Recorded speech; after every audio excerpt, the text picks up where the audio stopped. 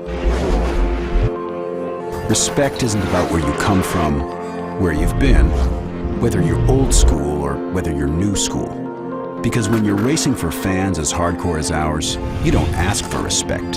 You take it.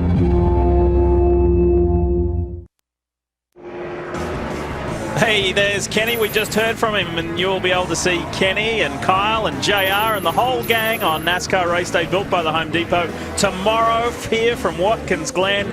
And it'll be interesting because Smoke, Tony Stewart's going to step in and have a chat to JR. Marcus Ambrose will be there, and the team will look over Brad Keselowski's amazing victory a week ago at Pocono. It was a really gritty performance, wasn't it? One thing I'm excited about, NASCAR Race Day built by the Home Depot tomorrow, Steve Burns sits down with Dale Earnhardt Jr.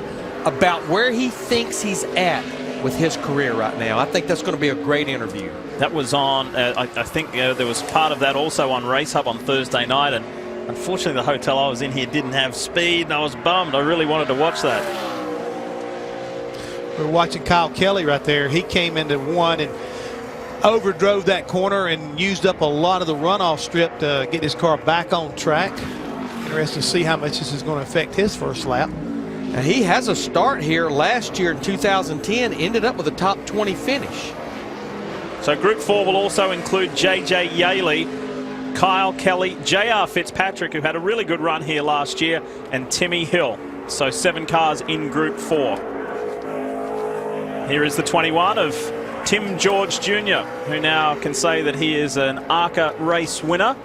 He's also got quite a bit of road course experience, and that's why Tim George goes to the top with a 1:14.3, so 0.3 of a second faster than TJ Bell. That's a nice start to his qualifying session. It is, and you talked about his ARCA win. I was talking to his crew chief, Jerry Kennan, and they were talking about the challenges that they were going to be faced with. He's going to go to Montreal next week, but as soon as they get through running that race in Montreal, they're jumping on a plane and going back to run an ARCA dirt race. Very busy schedule here for Tim George the next 2 or 3 weeks here as far as versatile from road courses to dirt racing. Tim has lost his top spot because J.R. Fitzpatrick goes to the top with a 1:13.8. That's the first one sub 1:14. So that is a very nice run there. Hey, one guy who was at the top was Jeremy Clements. He's standing by with Wendy. Thank you, Lee. It's like a ARCA reunion between Tim George Jr. and Jeremy Clements. Jeremy, you said it's too early to be running a lap like that. You had your hands full. It's a good save by you. Yeah, it was too early in the morning to get the car that loose. So we were really loose out there. That's really our first sticker run, and I didn't know what to expect. So tried to get too much out of it, and I haven't been up long enough for that, and it woke me up. So I'm just glad I can save it, and we just got to survive today. I don't have a whole lot of road course experience, and go to Montreal with the same car. And we got racing for a cause on the hood this weekend, so we got a good deal on the hood and want to get a good finish. All right, well, good luck to Jeremy. 6th right now on the chart, only his 2nd road course, Bob Dillner. Well, Wendy, joking around this morning with Trevor Bain here, and Trevor, you're going to put your car on the pole today, right? I think I might have had a chance if I was in like the 3rd group to be on the pole for a little while, but I don't know about the overall pole. There's a lot of talent here. I'm just looking for a solid top 10 start. I think that'd be awesome for us. You know, our Mustang's been pretty good all weekend, but I've got a lot to learn as a road racer. I never did much of it growing up, so you know, I gotta learn. But it's a lot of fun, I can tell you that. Every time we come to a road course, it's something different, and we get to enjoy it and just have a little bit of change up. Kind of like the dirt race you and I ran last night, where he drove the right rear tire off the wheel. This guy was digging, but I'm really excited to get out here and run, and hopefully the rain will hold off. I don't know how that'll work out later on the night, but we'll see what happens. Trevor Bain goes out last in group number 7. If we interview enough drivers that were there last night, we will get the whole true real story on Bob Dillner, I promise you. Here is the 23 of Alex Kennedy. And we just saw the 15 of Timmy Hill running slow and going down to the edge of the track there. I think he just completed what he wanted to run for the number of laps, and he's solid enough. He feels like that the times he's put up will be good enough, so he was already taking it back to the garage area. But what I've been noticing, and we see now Andrew Ranger has gone to the top of the heap in the number 53 car, is that a lot of these guys, I mean, they keep one-upping each other, Lee. Each time we turn around, I mean, if it's not Fitzpatrick, it's Tim George, they just get faster and faster each lap. And I think that's what's going to make it so exciting, especially when we get to that 8th and final group. further we go, the faster we get. This has been a pretty wild ride here for Alex Kennedy through the bus stop. He just hung on to it and navigated his way out of the bus stop successfully. What will this lap yield? You wouldn't imagine that it'll be all that quick because it's been a pretty loose, wild lap, but we'll see. It's Ranger, Fitzpatrick, George Jr., Kennedy and Bell, the top 5. JJ Yaley has just posted the 6th fastest time. Alex Kennedy trying to better that minute 14:41. He will better it by 4/100ths, but he will stay 4th in his 23 car. So there you go. Wild was fast, just faster. Just a little out of control. But he hung on to it well, that's for sure. We're working our way through the groups. We then look ahead to Group 5 with the likes of the youngster Casey Roderick and Jason Bowles coming up.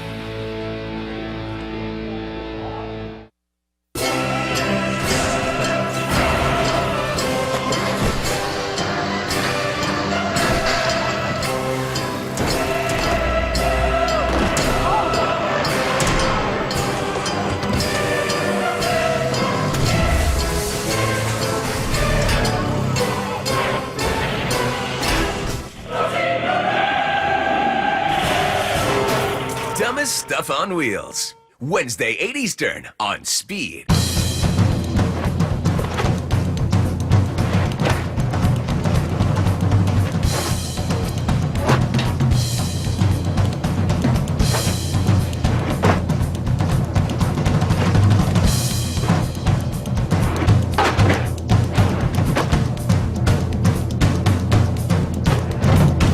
We've got all you need for back to school with low prices every day on everything. Backed by our Ad Match Guarantee. Save money. Live better. Walmart.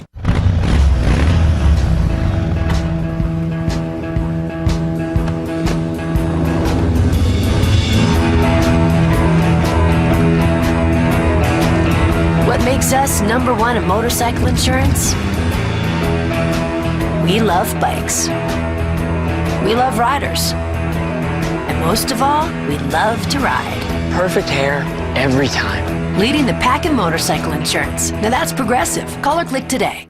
Introducing the ultimate gas grill for race fans and gearheads alike. Hot Rod Grills. The only full-scale engine-style gas grill on the market built with a realistic engine look. Manufactured with die-cast aluminum heads and block, lid, and body. Perfectly cooked steaks and burgers at your next barbecue or tailgating event with Hot Rod Grills. This professionally built gas grill sports 2 stainless steel tube burners, electric igniter, stainless steel cooking grid, and a professional-grade temperature gauge. To order, go to hotrodgrills.com or call toll-free 877-74-GRILL. Order now and get free shipping and handling. There's going to be plenty of craziness on Four Wheels here today, but have you seen one of Speed's new shows? It's the Dumbest Stuff on Wheels, and it's Wednesday night at 8 p.m. Eastern. Don't miss it. There's an all-new episode coming up this week. More outrageous and downright crazy things. It's called the Dumbest Stuff on Wheels, only on Speed here Wednesday night at 8 p.m. Eastern. We've now moved ahead. Excuse me, Lee. I just want to make sure you understand something. Yes. That's not a story about me. Okay? Make sure you understand that. There are some pretty interesting examples on that show. There's some pretty interesting stories on Jeff Hammond, I can promise you. Hey, call it what it is. It's some of the dumbest stuff you've ever seen, right? It is. It is. It's craziness. Let's turn our attention to Group 5. I mentioned about Jason Bowles trying to make his first Nationwide Series start. Brian Scott, Mike Wallace in the 01 on screen. Casey Roderick, Mike Bliss, and Michael Annette will be in this group. Now here's a little bit of an update as we are halfway through this qualifying session. As I mentioned, 48 drivers here. 5 drivers will go home. Now, if the go or go homers, Jeff Green is in that group, but he's locked in because of a past champion. As we're halfway through, the 5 slowest go or go homers right now would be Tim Andrews, Brian Keselowski, Tony Dracy, and Brian Semo, and Chase Miller. Those are the 5 guys right now that are not locked into the show just yet. So we thought that Tommy Dreesy may have had a fast enough lap time. It is not the case. To Bob Dillner. Walking along with Joey Logano, and he's getting ready for nationwide qualifying, but an interesting scenario yesterday in Grand Am qualifying GT. You're on the pole, and then what happened, Joey? Driver error is what that was. I don't have an excuse for that one. It was just stupid on my part, but yeah, it was a fast car, you know, and Teddy Marsh and all the guys over there put together a really good car, and he got a good backup too. So excited about that. Yeah, this is where I screw up here. So we're going to put that in the past. I got a really good GameStop Toyota. Got a shot at the pole here with that one. And, my Home Depot car is good too. So all 3 cars, I've been busy for sure. And, I still think we can win all 3 of them. I got one question for you there. Looking at that video, you actually shut the door. Why'd you shut the door? Staying classy. That's all it is. Speaking of classy, here's Wendy. Oh, well, thank you. I thought you were going to say Tim George Jr. And if you notice that 31 font, very similar to Tim George Jr.'s font on his ARCA car. Here you are in the Nationwide Series for your first start at Watkins Glen, but you have experience here. So what did you think of your lap, third fastest? Well, I thought it was a decent lap. We're playing the old RCR strategy, trying to save some fuel. We just tried to get a security lap. We were really good in race trim yesterday. That Jerry Kinnon's a smart guy, so we're trying to play, get this number 21 in victory lane at the end of the day. All right, well, good luck to Tim George Jr. Good to see you on an ARCA off weekend. Tim George was a former Rookie of the Year in Grand Am GT racing. He brings a wealth of road racing experience in his young career, so he's enjoying his time here. Meanwhile, Brian Scott is hooked up in the 11. He goes right to the top of the timesheets. He definitely has got those tires and the brakes warmed up on that car. You see him every now and then locking up a left front.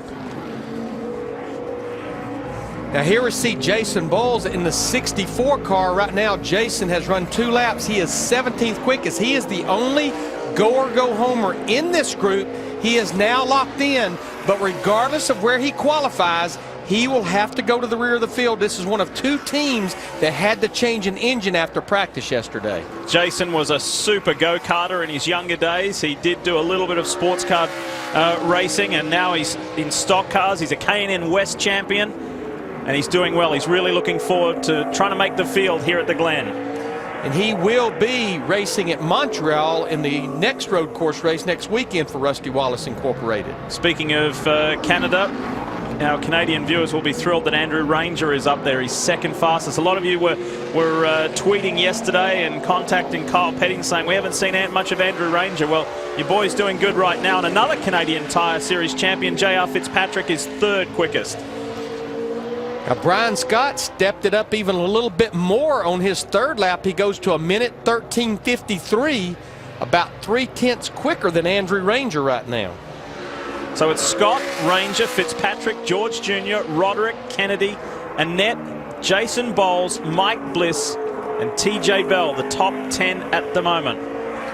It's Mike Bliss we're looking at right now in this 19 car. He is 9th quickest at a minute 14:54.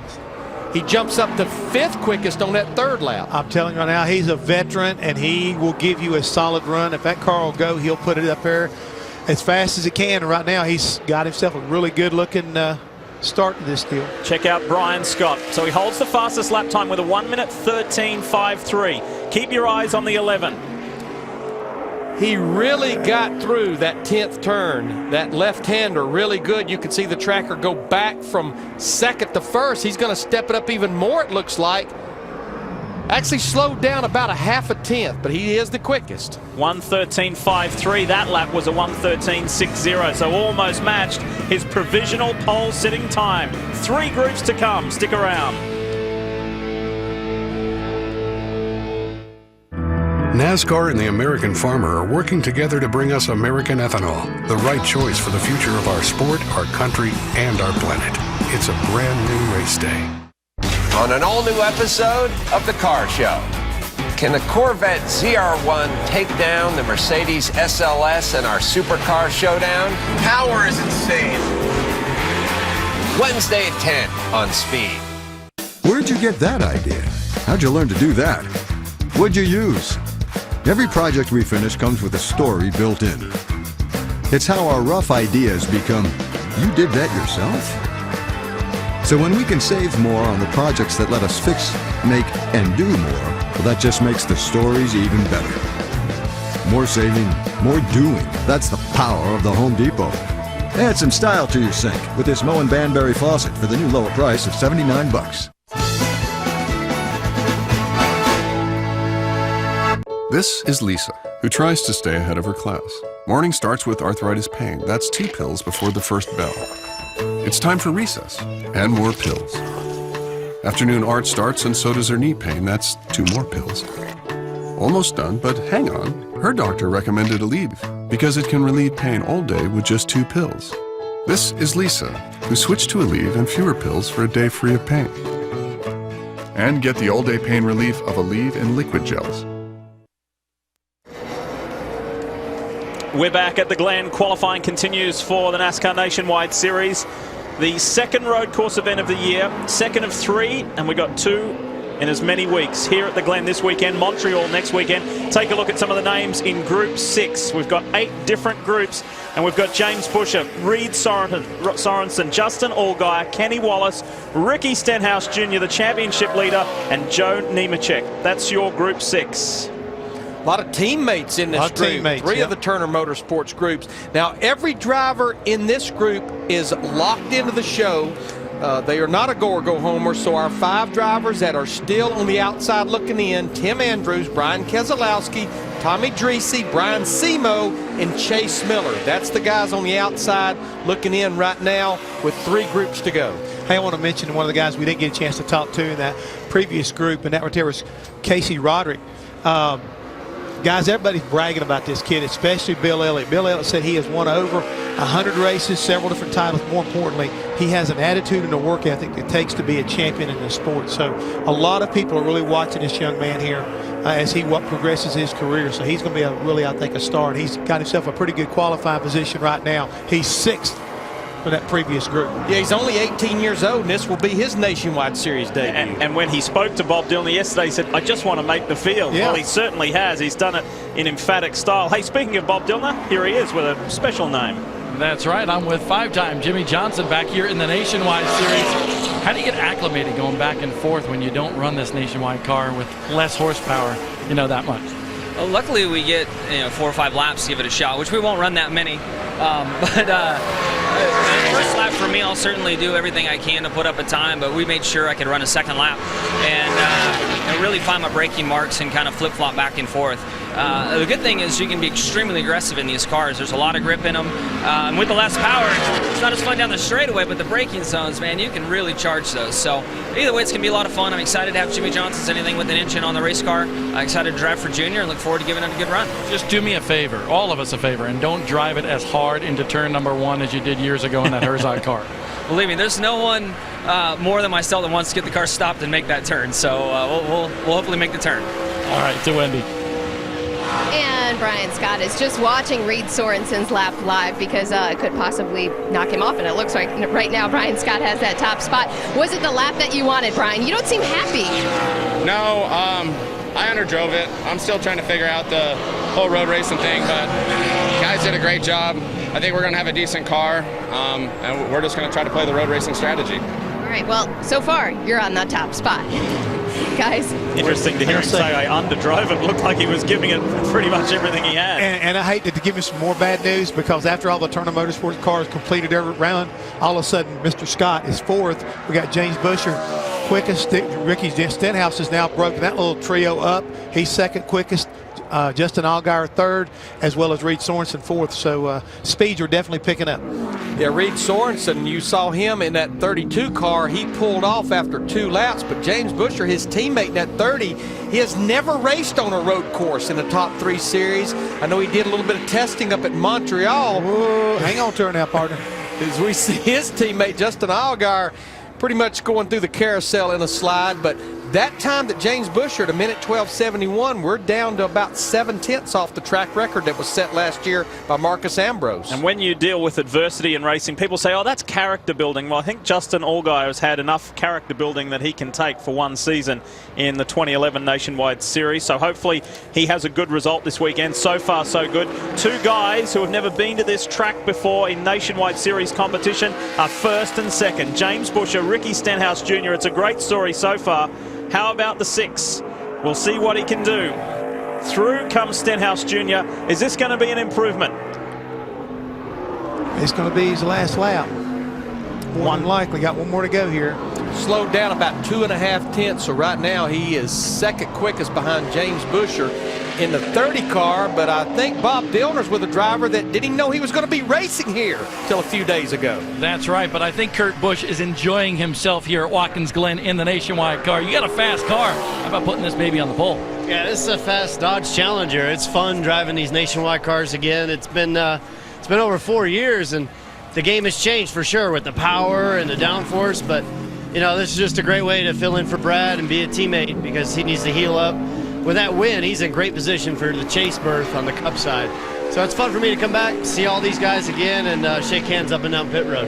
Definitely fun watching Kurt Busch, too. He sure is enjoying himself. If you watched the practice session yesterday, he was into working on this race car. One thing we've been remiss to mention is that it is the first stop here at Watkins Glen as far as road course is concerned here in upstate New York for this new car, Jeff. Oh, so yeah. how much adaptation does that take for the guys to get used to the new version nationwide car? In talking to several of the crew chiefs, they said it's been quite an easy transition, you know, coming up here with the new car. They've really picked up a lot, especially running Road America earlier. Big benefit for them. I think the drivers are liking it too. Nothing has changed at the top. James Buescher still leads the way over Stenhouse, Allgaier, Sorensen and Scott. They're your top 5. NASCAR Race Day twist through Watkins Glen. Tony Stewart and Marcos Ambrose join us live. Plus, Dale Jr. sits down for a candid interview about his career. NASCAR Race Day built by the Home Depot, Sunday at 10 Eastern, live on Speed. Golden Corral's pan-seared seafood cooking stations are open and the reviews are in. My chef pan-seared my scallops right before my eyes. It was fresh, it was tasty, it was hot. It's all part of our endless dinner buffet for one incredibly low price. Only at Golden Corral.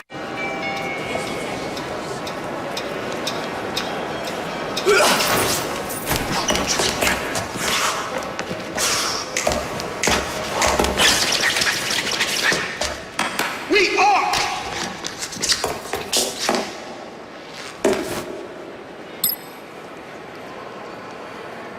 Got it.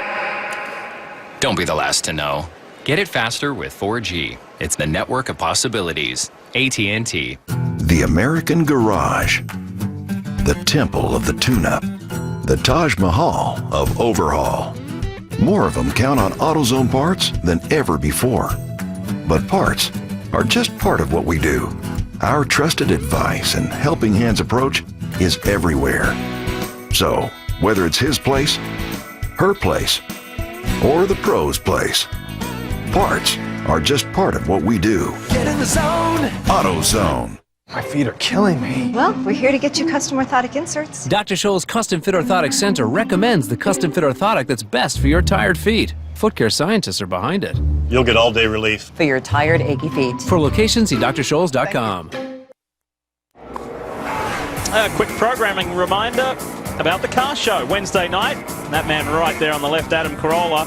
It's a new episode, and he pits the Corvette ZR1 against the Mercedes SLS in a supercar showdown. It's the car show. It's new on Speed, and you can catch it at Wednesday at 10 p.m. Eastern. Welcome back. Lee Diffie along with Jeff Hammond, Larry Mack, Wendy Venturini and Bob Dillner. We continue our live coverage of nationwide qualifying, and we have just 2 groups remaining. This multi-group, multi-car format, all at the one time on the track. And here we see the 60 of Carl Edwards. Joining Carl in this session, Jason Leffler, Joey Logano, Aric Almirola for his first time in Nationwide at this venue, Stephen Wallace and Trevor Bayne. Now, of this group here, the 2 drivers that are go-or-go-homers would be Joey Logano and Trevor Bayne. Looking back at some of the earlier go-or-go-homers that qualified, we know right now that Tim Andrews in the 42 and Brian Semo in the 50, they will not race later on this afternoon. So Brian Keselowski, Tommy Dreese, and Chase Miller, they're going to have to see what happens in these next 2 groups. You guys clearly can see that this 60 car is putting down quite a lap in its first time around here at Watkins Glen.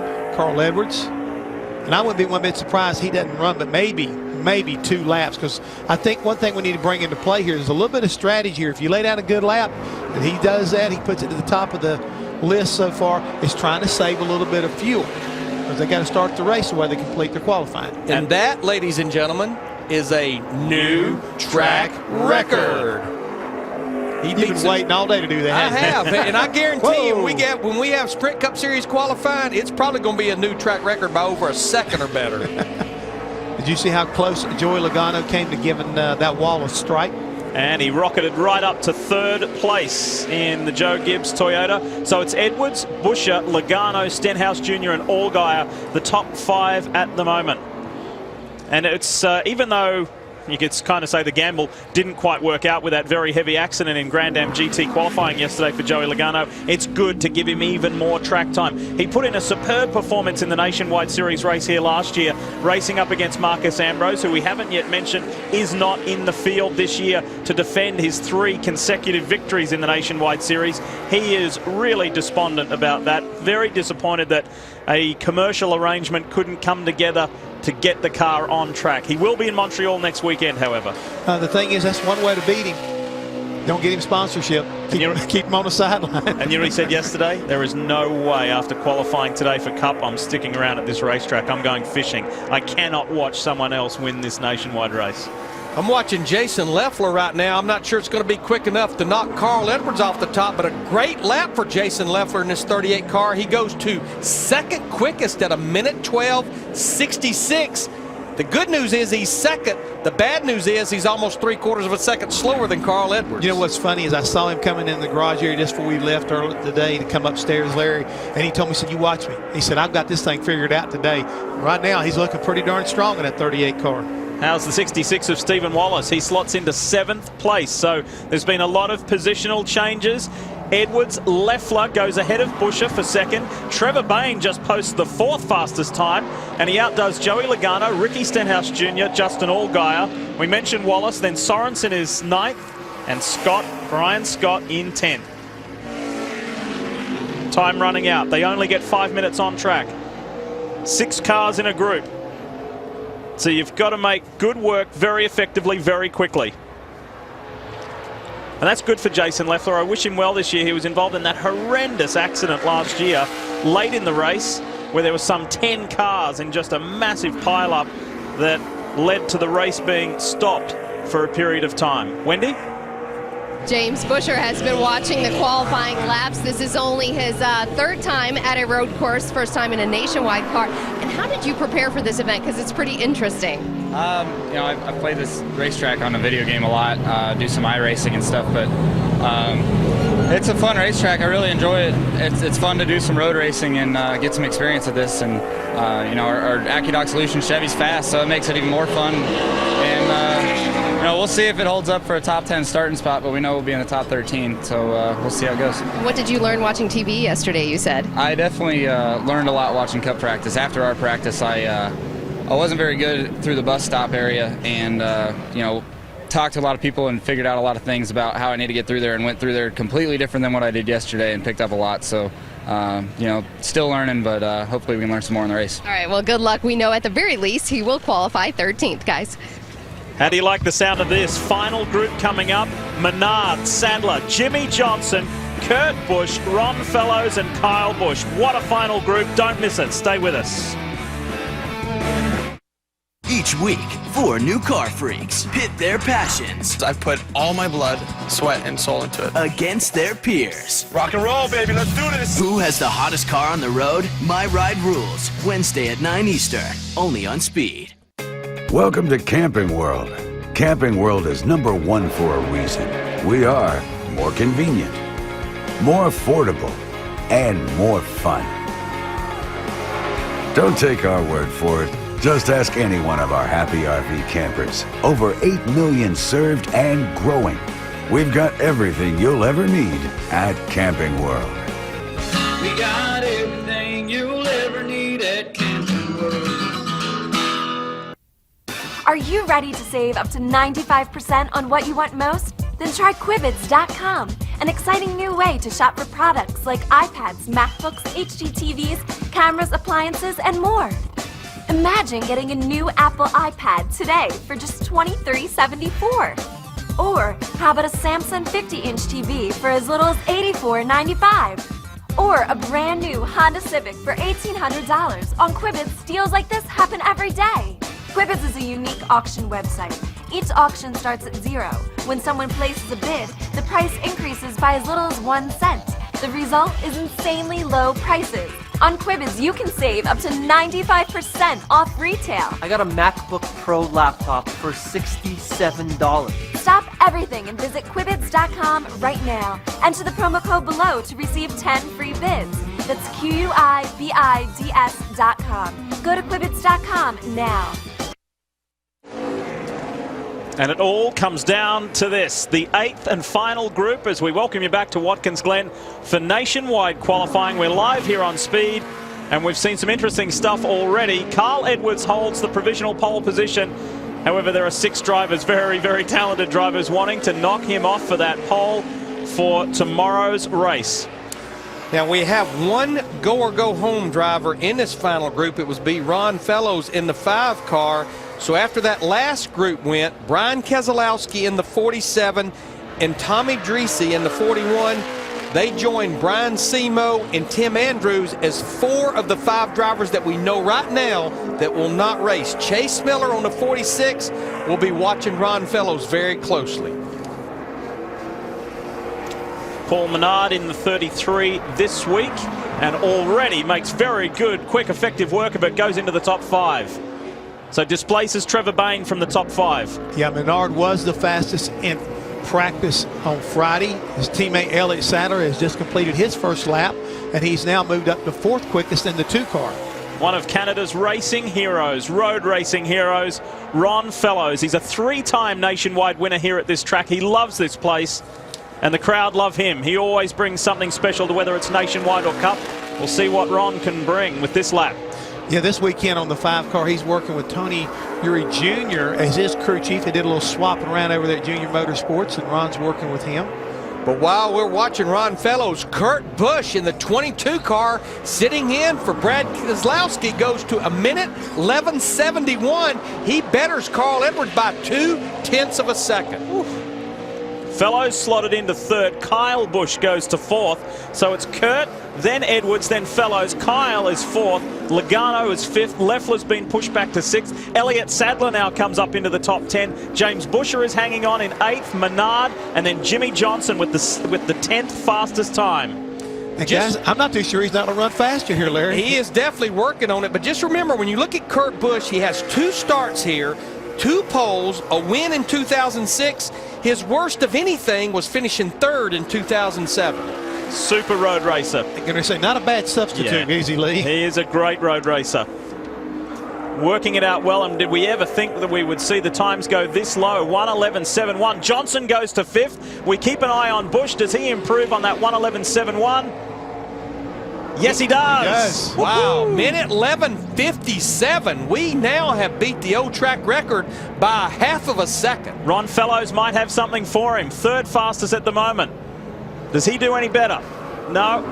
Still in the 1:12s. 1:12.13 for Ron Fellows. So Kurt Busch, Carl Edwards, make it Kyle Busch now in 2nd place. So the Busch brothers are dominating here. Edwards has been pushed back to 3rd to the 2nd row with Fellows. Johnson's come up to 5th. Menard 6th. Elliott Sadler is 7th.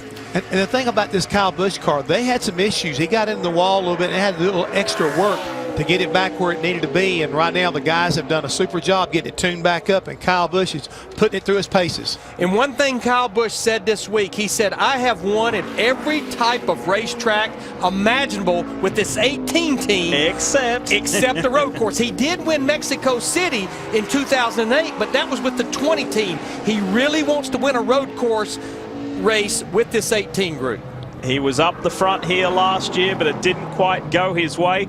On the left-hand side of your screen, in that left box, there he is, the 5-time Sprint Cup champion, Jimmy Johnson. And that is Jimmy's run. He has said that's enough. He holds the 6th fastest time. The reason why he's been pushed out of the top 5, Elliott Sadler has come up onto the 2nd row. Right now, Kyle Busch, he's going to complete his 3rd lap. His next win will break him with that tie that he has with Mark Martin with 49 Nationwide Series wins. He still remains 2nd after completing that lap. And you mentioned Elliott Sadler right there in 4th. He's 3rd in points right now, and he's looking a way to be able to move up that point standings, hopefully with a solid run here. He had a good run with Road America earlier this year. He'd like to come back here and back that up. So there you have it. Kurt Busch, a winner here in nationwide competition back in 2006, is the pole sitter for tomorrow's race, the 23rd of the 2011 season. And we will wrap things up from nationwide qualifying when we come back to the Glen.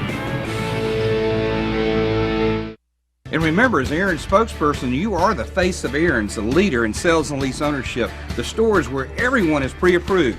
Got it, Ken. What? I thought I was Aaron's spokesperson. Yeah, right. Watch and learn, Rudy. That's my girl. Action. And remember, when you want a guaranteed low price on name brand furniture, electronics, appliances, and computers, you don't need credit. All you need is Aaron's. Don't worry, Daddy. One day you'll be the Aaron's spokesperson. AOA Products is a packaging company. Every piece of equipment in my shop runs on electricity. It needs to be plugged in. If it's not, it doesn't work. There would be some very hard decisions for me to make if the energy costs went up. I would have to let some of my employees go. They're like family. I don't want to do that. I want to give work to people, not take it away. So I need something that's going to be there, something that's affordable. Electricity from coal does that for me. Hold on, player. What? Why? I can't watch my Eagles here. I've got cable. Is that backside? Living room. Now. Watch and learn, young buck. It's on. Only DirecTV gives you your Eagles in every other game every Sunday right at home. For real? Do I look make-believe? No. Wait, Now NFL Sunday Ticket is included at no extra charge. Call 1-800-DirecTV. You don't have to go to extreme measures to get better mileage. Just do simple things like have your tires checked for proper inflation. Or get your oil changed and your car serviced regularly. Just routinely change clogged air filters. At NASCAR, we're even changing our engines to fuel injection in 2012 to increase mileage and performance. For more car maintenance tips and to enter the Extreme Measure Sweepstakes, visit NASCAR.com/auto. It's got to be a lot easier than this. When you're racing for fans as hardcore as ours, you don't ask for respect. You take it. For those of you just turning on, welcome back to Watkins Glen Nationwide Series. Qualifying has just concluded, and Kurt Busch is your man. In Brad Keselowski's 22 Penske Dodge, grabs his third Nationwide Series pole. And in an interesting little note, all three of them have come here at the Glen. There's another guy who's in the top 10, and he's standing by with Wendy. Thank you. It's his best qualifying start here at Watkins Glen. Jason Leffler will start 9th. What have you learned in the last 2 days? What kind of racing can we expect here? Oh, you're going to see a great race. Nationwide Series race is always exciting here. Great clips, online check-in cars have been really solid right off the trailer. And we keep working on fuel mileage. So every time we work on fuel mileage, it kills the horsepower. And so the speed's not there, but we're in a box. We're in a box because of my road course experience and abilities, and then we're just trying to build on fuel mileage. So we'll run our own race, and we should have a good day. All right, good luck in the race, and good luck on that fuel mileage. Lee? Well done to Jason Leffler. That is a really good result, and as we mentioned, it was a pretty tough end of the race for him last year, so we will wish him well with a really good starting point tomorrow, because track position is so important. Hey, so too is My Ride Rules. Wednesday night on Speed, the 4-car fanatics face off in a wild competition. It's My Ride Rules, 9 p.m. Wednesdays on Speed. We're not done with yet here at the Glen. More after the break. 3 races to go. Look at this. And the battle for a championship hinges on 1 point. The Rolex Sports Car Series, live from Watkins Glen. Tonight at 6 p.m. Eastern, 3 Pacific. Only on Speed, the Motorsports Authority.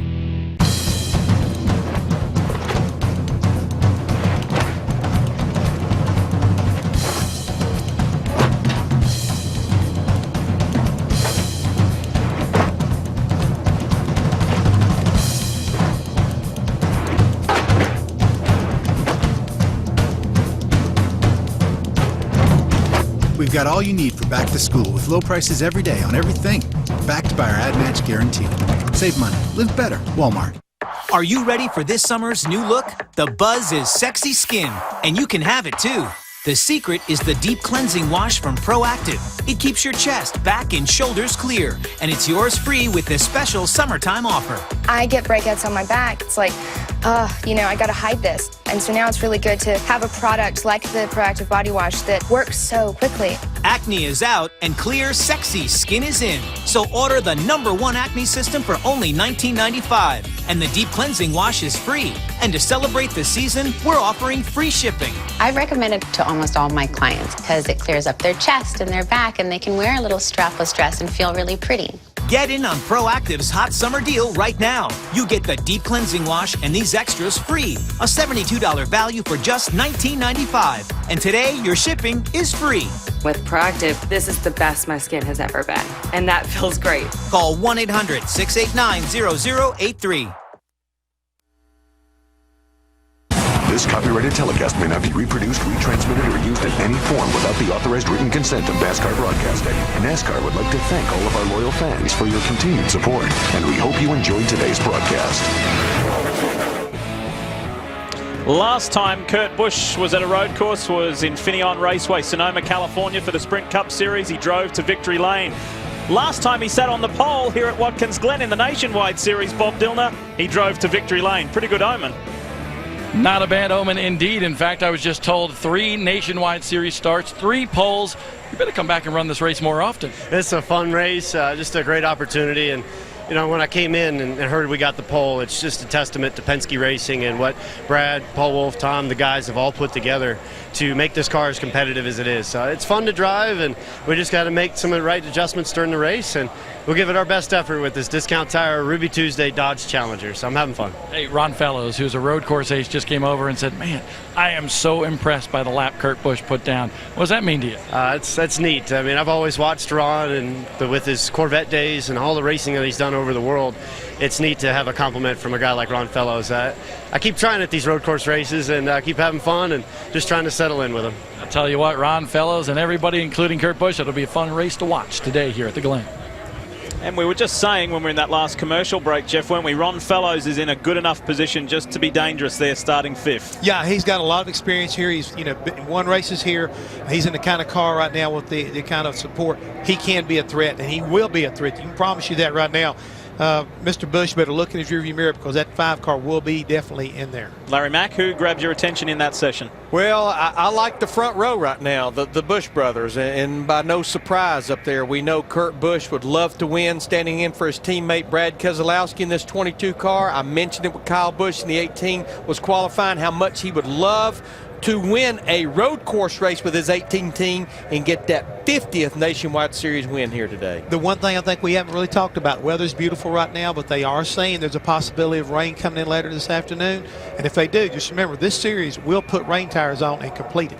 And the 5 drivers that will not get to race this afternoon, Tim Andrews, Brian Keselowski, Tommy Dreese, Brian Semo, and Chase Miller. There you have it.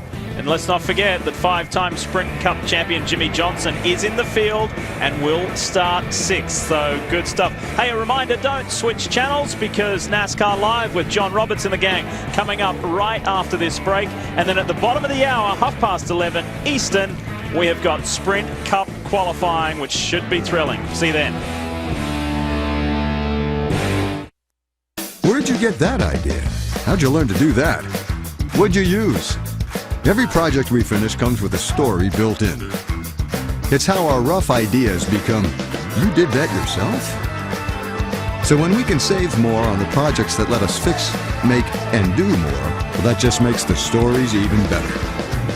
More saving, more doing. That's the power of the Home Depot.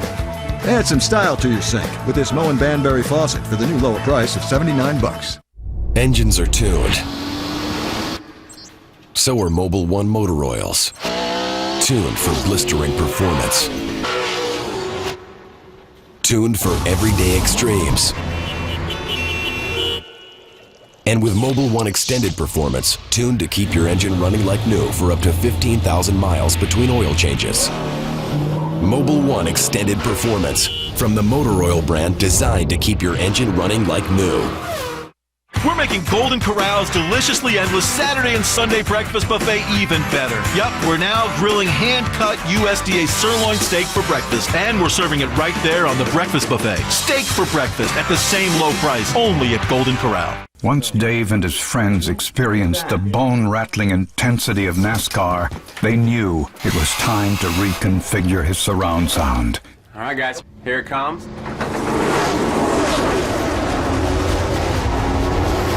15,000 watts later, they realized that if everything was more like NASCAR, everything would be more awesome.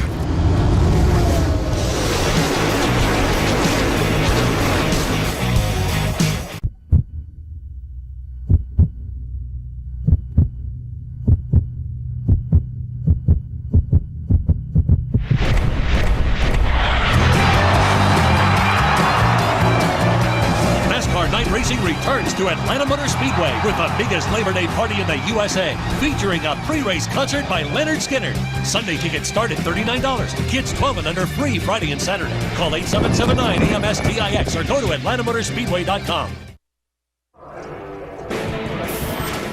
Welcome, everyone, to the Finger Lakes region of upstate New York and Watkins Glen International. We are getting ready for a road course race that will put us closer and closer to the chase.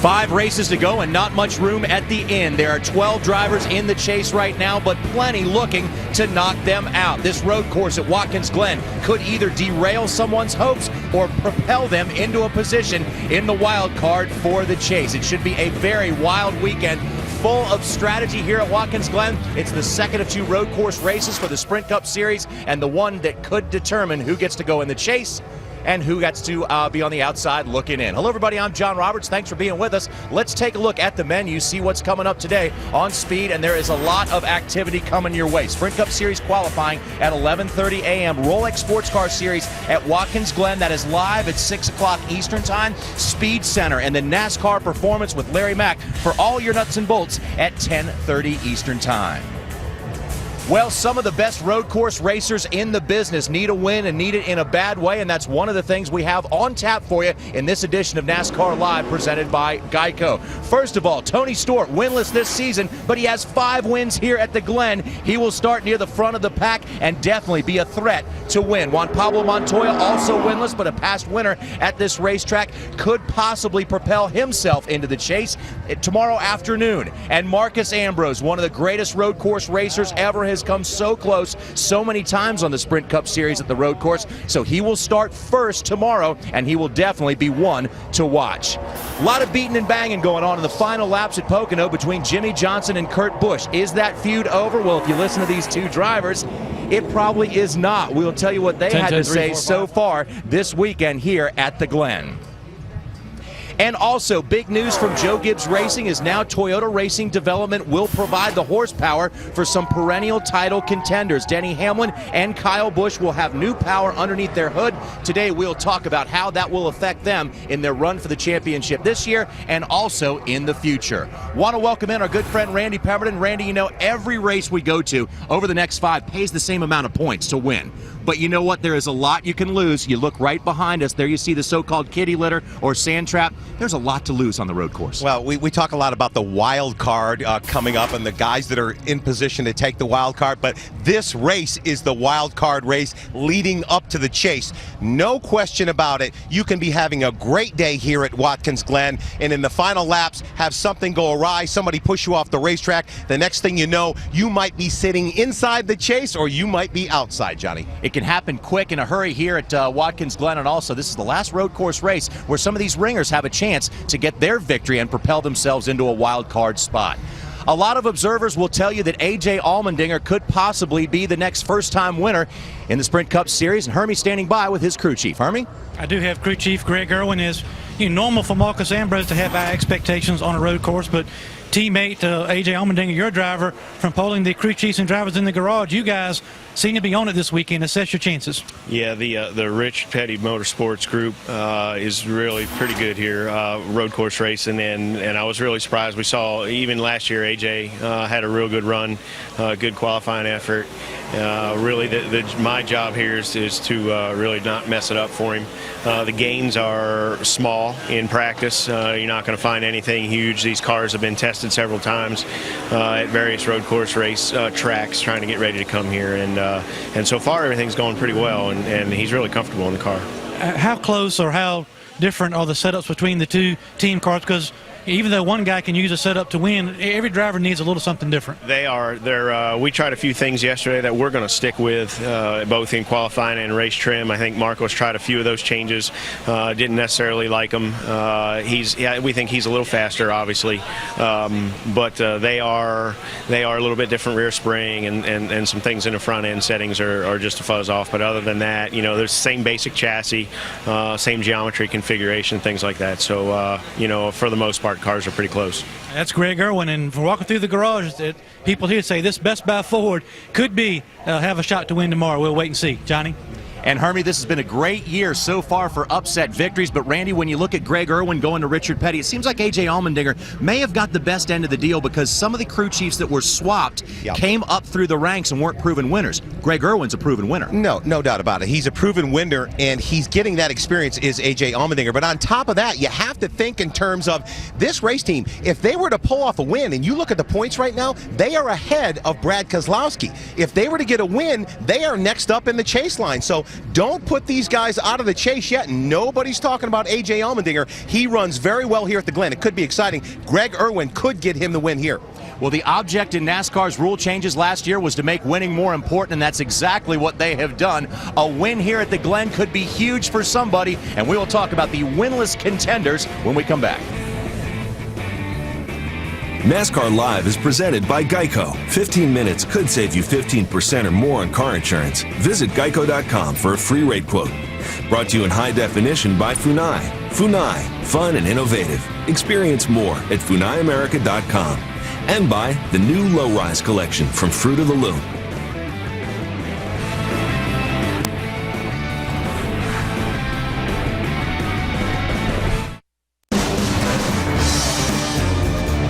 NASCAR on Speed is presented in high definition by Funai. Who has the hottest car on the road? My Ride Rules, Wednesday at 9 Eastern on Speed. Amazing. Inspiring. Breathtaking. Every chase, every race. This is Magnavox. See what you've been missing. Magnavox. Engineered in Japan by Funai. Available at Target. At TireRack.com, we stock an incredible number of tires, nearly 1 million tires. But we don't just stock them, we test them. And we post user reviews so you can find which tires are the best for you and your car. One more way Tire Rack is revolutionizing the way you buy tires. Right now, when you buy a set of 4 select Michelin tires, get a $70 mail-in rebate. For details, go to TireRack.com/TV. TireRack.com. Research, buy, deliver, install. The American Garage. The temple of the tune-up. The Taj Mahal of overhaul. More of them count on AutoZone parts than ever before. But parts are just part of what we do. Our trusted advice and helping hands approach is everywhere. So, whether it's his place, her place, or the pro's place, parts are just part of what we do. Get in the zone! AutoZone.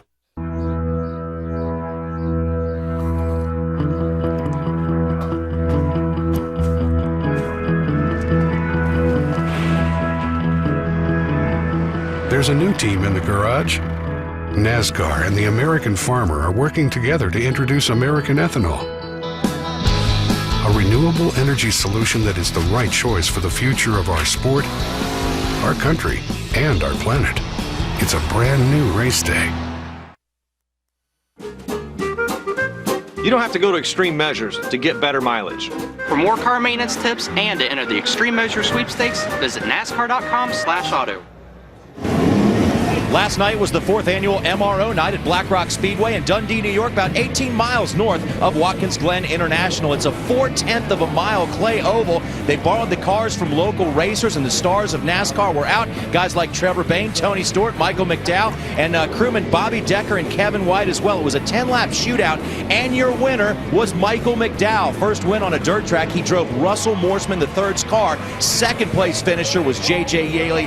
Third place was David Rudiman. Now that was all for fun. Now we get down to business because there are only 5 races to go before we have the cutoff for the chase at Richmond. And for those on the outside looking in, a win means everything, but to get it, they're going to have to battle 5 completely different racetracks. 5 tracks to visit before the championship chase begins. Yep, you can count them on just one hand. But as the Sprint Cup Series visits the Finger Lakes of New York, 5 drivers are losing their grip on a Chase wild card. That means it's go time for drivers hoping to secure themselves a spot. At Pocono, Brad Keselowski proved scoring multiple wins is paramount. Yes, guys, yes! Yes! How about Brad Keselowski winning at Pocono? Wow, that's impressive. The win is leveraged to transpose his point standing from 21st into 12th. For the second wildcard fight, coming up with an ace at Watkins Glen could hand another driver a chase spot. Drivers will tell you that job one at any road course is keeping the car on the racetrack. Job two, driving the car to its limits and no further. Trouble off of turn number 9. Oh my God, wow. Now a long shot for the chase. Marcus Ambrose remains a favorite for a Watkins Glen victory. The Australian, Tasmanian Devil, Marcus Ambrose is going to score his first NASCAR win. There you go, mate!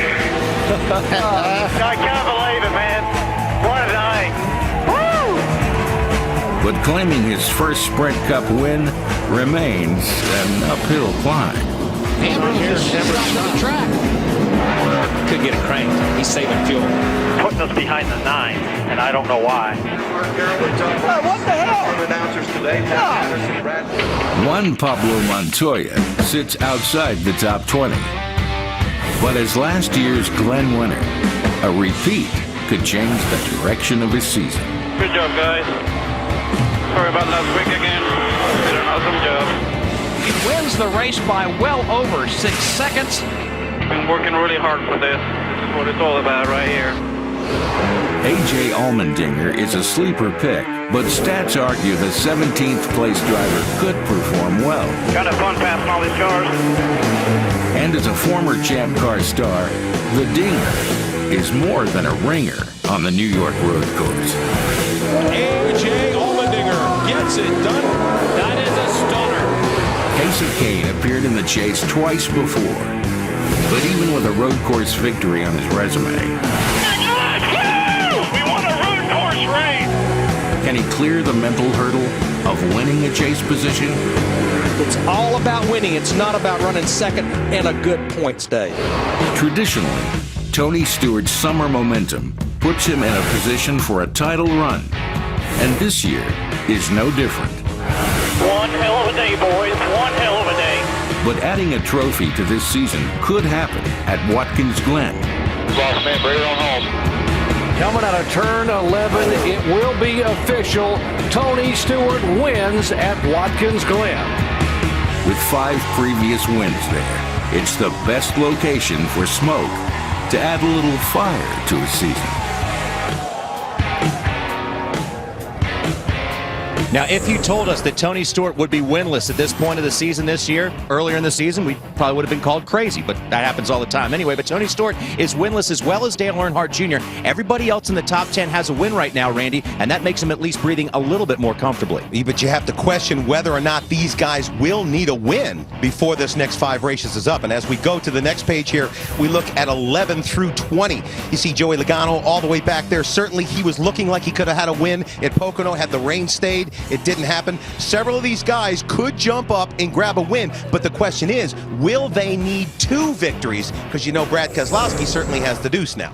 Now, Brad Keselowski has 2 wins, but also he is just 19 points inside that top 20. And as per NASCAR rules, if you're outside of the top 20, you leave your wins on the table, you are not invited to the chase. And yeah, we only have to look at Regan Smith for that. I mean, Regan Smith with the win outside, he has no shot unless he can get inside that top 20. It is going to be tooth and nail, hammer and claw, all the way down to Richmond, and it's going to start right here at Watkins Glen. There's going to be some hurt feelings, and there's going to be some heavy tempers when this one's over here on Sunday. You can be sure of that. Tomorrow is going to be a huge day in terms of the chase, and you won't get that day started right unless you join us for NASCAR Race Day built by the Home Depot. Tomorrow we will rev up Watkins Glen. Be sure to tune in as Steve Burns has a special candid interview with Dale Earnhardt Jr. where he talks about the stage of his career he's in. Plus Tony Stewart and Marcus Ambrose join us live. NASCAR Race Day built by the Home Depot from Watkins Glen tomorrow at 10 Eastern, live on Speed. Big change for horsepower at Joe Gibbs Racing. We'll tell you who's going to be powering those cars when we come back.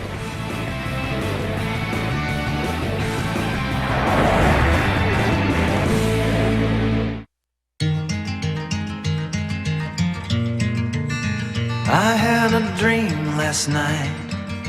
I dreamt that I was swimming in the stars up above, directionless and drifting. Time, love, time, love, time, love. It's only a change of time. It's good to be back to football.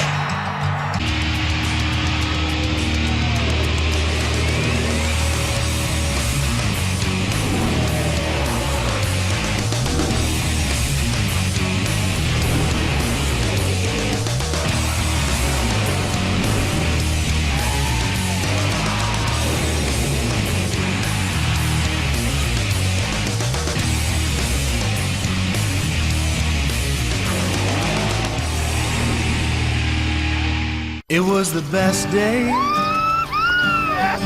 was the best day. It was the best day. It was the best day because of you. We make a great pair. Great pair. Huh? Progressive and the great outdoors. We make a great pair. Right. Totally. That's what I was thinking. Covering the things that make the outdoors great. Now that's Progressive. Call or click today. This guy's into camping. What about that guy? Oh, yeah. I could definitely go for some serious romance. Oh! Okay. You're so beautiful. Oh, my back! Maybe just a movie date would be nice. Yeah. Zoosk, the online dating site that lets you date your way, whether you want to browse, flirt, or find your soulmate. Zoosk.com. Tonight, the Rolex Sports Car Series races live on Speed with the GT Championship up for grabs. The pressure to win will be off the charts. Don't miss the Rolex Sports Car Series live from Watkins Glen tonight at 6 Eastern, 3 Pacific, only on Speed.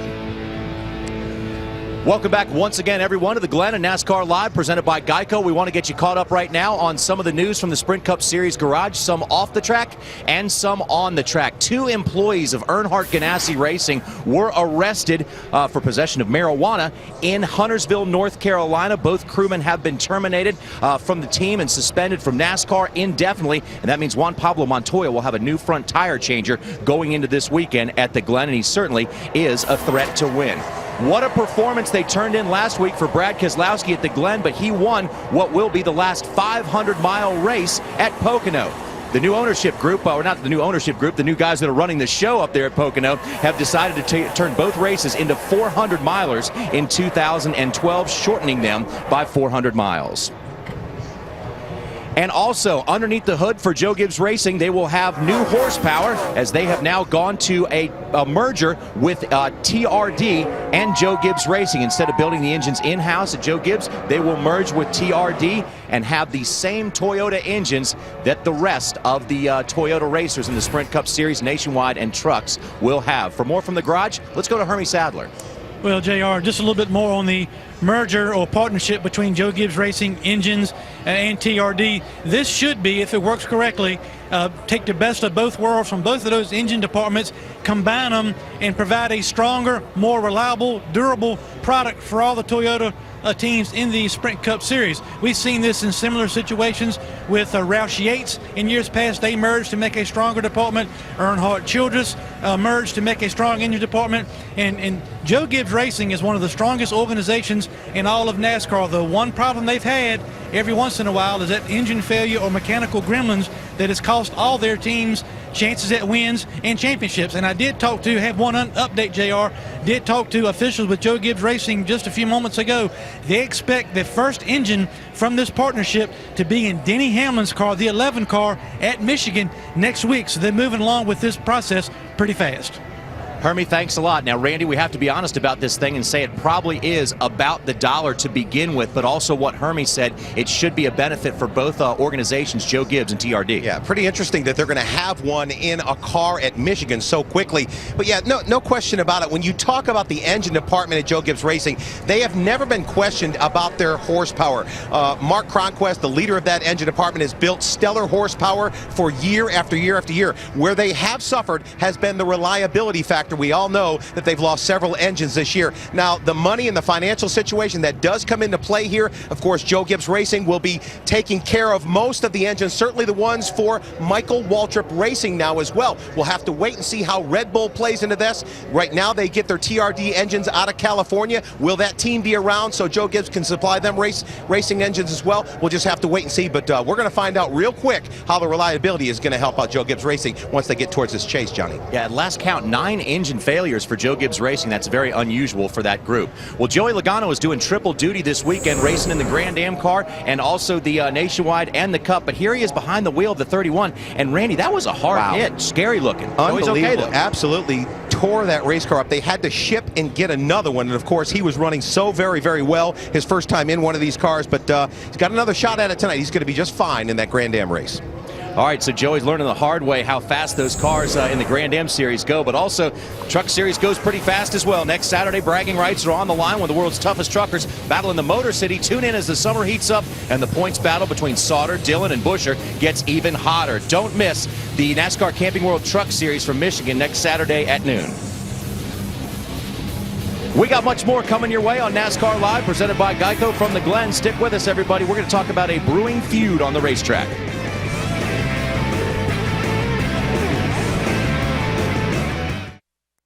NASCAR Race Day twist through Watkins Glen. Tony Stewart and Marcos Ambrose join us live. Plus, Dale Jr. sits down for a candid interview about his career. NASCAR Race Day built by the Home Depot, Sunday at 10 Eastern, live on Speed.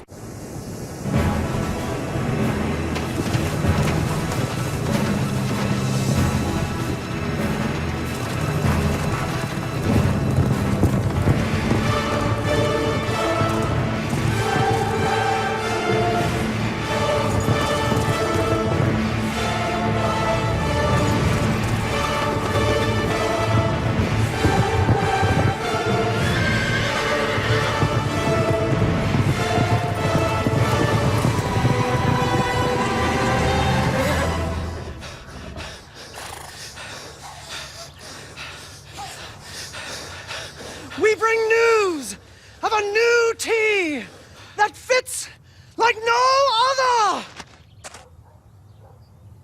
Wear them well. We ride!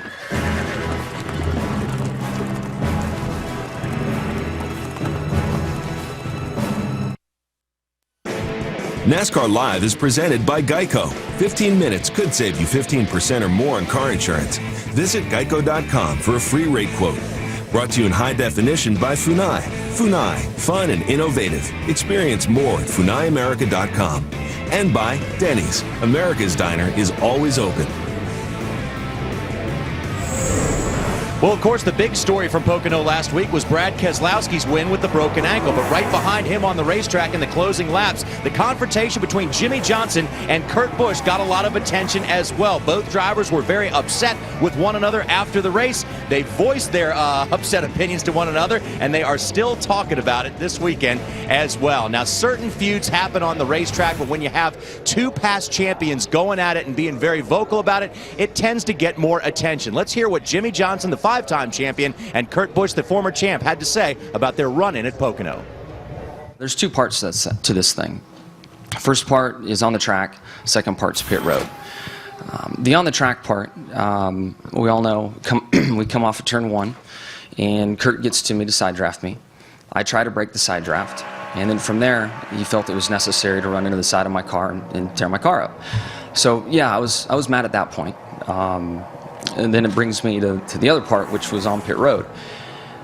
When we got to pit road, I'm not sure if anyone has had words with someone before, but when you're in that moment and you're having words with someone, and as the crowd starts to build around, that guy all of a sudden gets brave, and then when you think it's over and you walk away, and that guy gets real tough, I don't know about you, but that really makes me mad.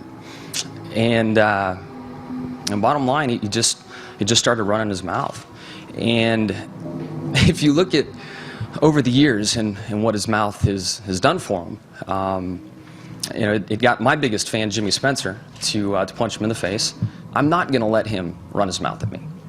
It's just It's kind of how it is. Yeah, he was very excited after the race and came over to my car and in my pit area, so to speak, where we were parked, and was really excited. You know, for me, I think the line was when he swerved at us to say, I guess yesterday he said he was trying to break the draft. That's not a move of a 5-time champion. That's the move of a guy that has had an issue with a guy like me. We've raced each other hard, and I've been spun out and wrecked a few times, and we both know that we look at each other very sternly, and that's great competition. So that blends into rubbing his racing. When you have a history with a guy, you just don't forget about it. I learned from one of the greats about how to keep a memory on who does you right or who does you wrong, and that was Jimmy Spencer. He taught me a lot. You just can't go wrong when you got two guys up on the podium quoting Jimmy Spencer. That's okay. We love that. But also, you got to love to see a good heated rivalry on the racetrack, especially between two great racers. Flat out, it's good for the sport. But also, Randy, these guys have gotten into each other before, and they've gotten into each other on road courses. So who knows what we're in for this weekend. Let's step back a little bit. You know, I was beginning to miss the Kyle Busch, Kevin Harvick thing. You know, whatever happened to that? I was pining for all that confrontation. Lo and behold, here comes Jimmy Johnson. He's up on the chip now. Who said he was vanilla? Who said he was non-confrontational? Well, he is the 5-time champ, and he's not going to sit by and take it, and neither is Kurt Busch. This could get really good, let alone this next 5 races till we get in the chase. But how about during the chase, Johnny? Wow. Absolutely. Both those drivers are definitely threats for a championship. For more from the garage area, let's go to Hermie Sadler. Well, JR, when you see the cars lined up on pit road for qualifying, coming up here on speed, the first thing you notice, the cars are fueled and the cars are pitted going the opposite direction.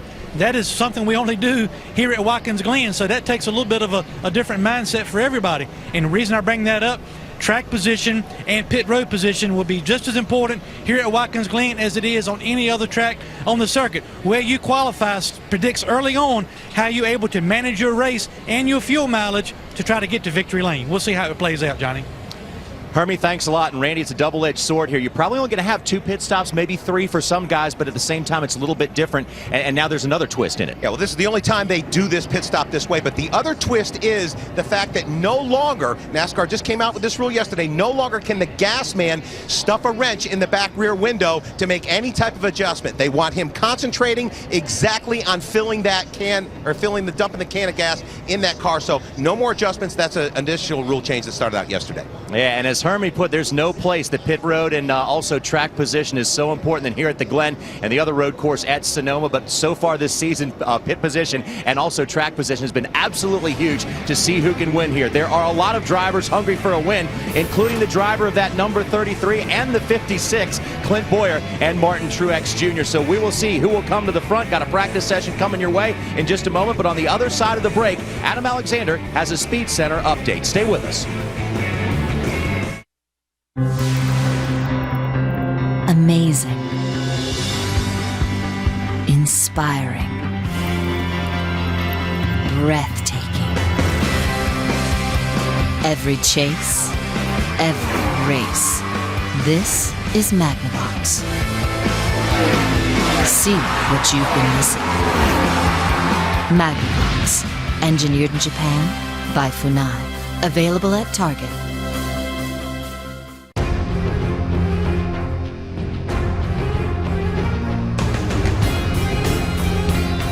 Five oceans.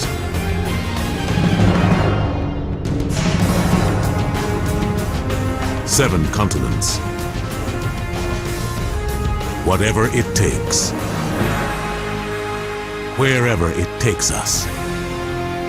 America's Navy. A global force for good.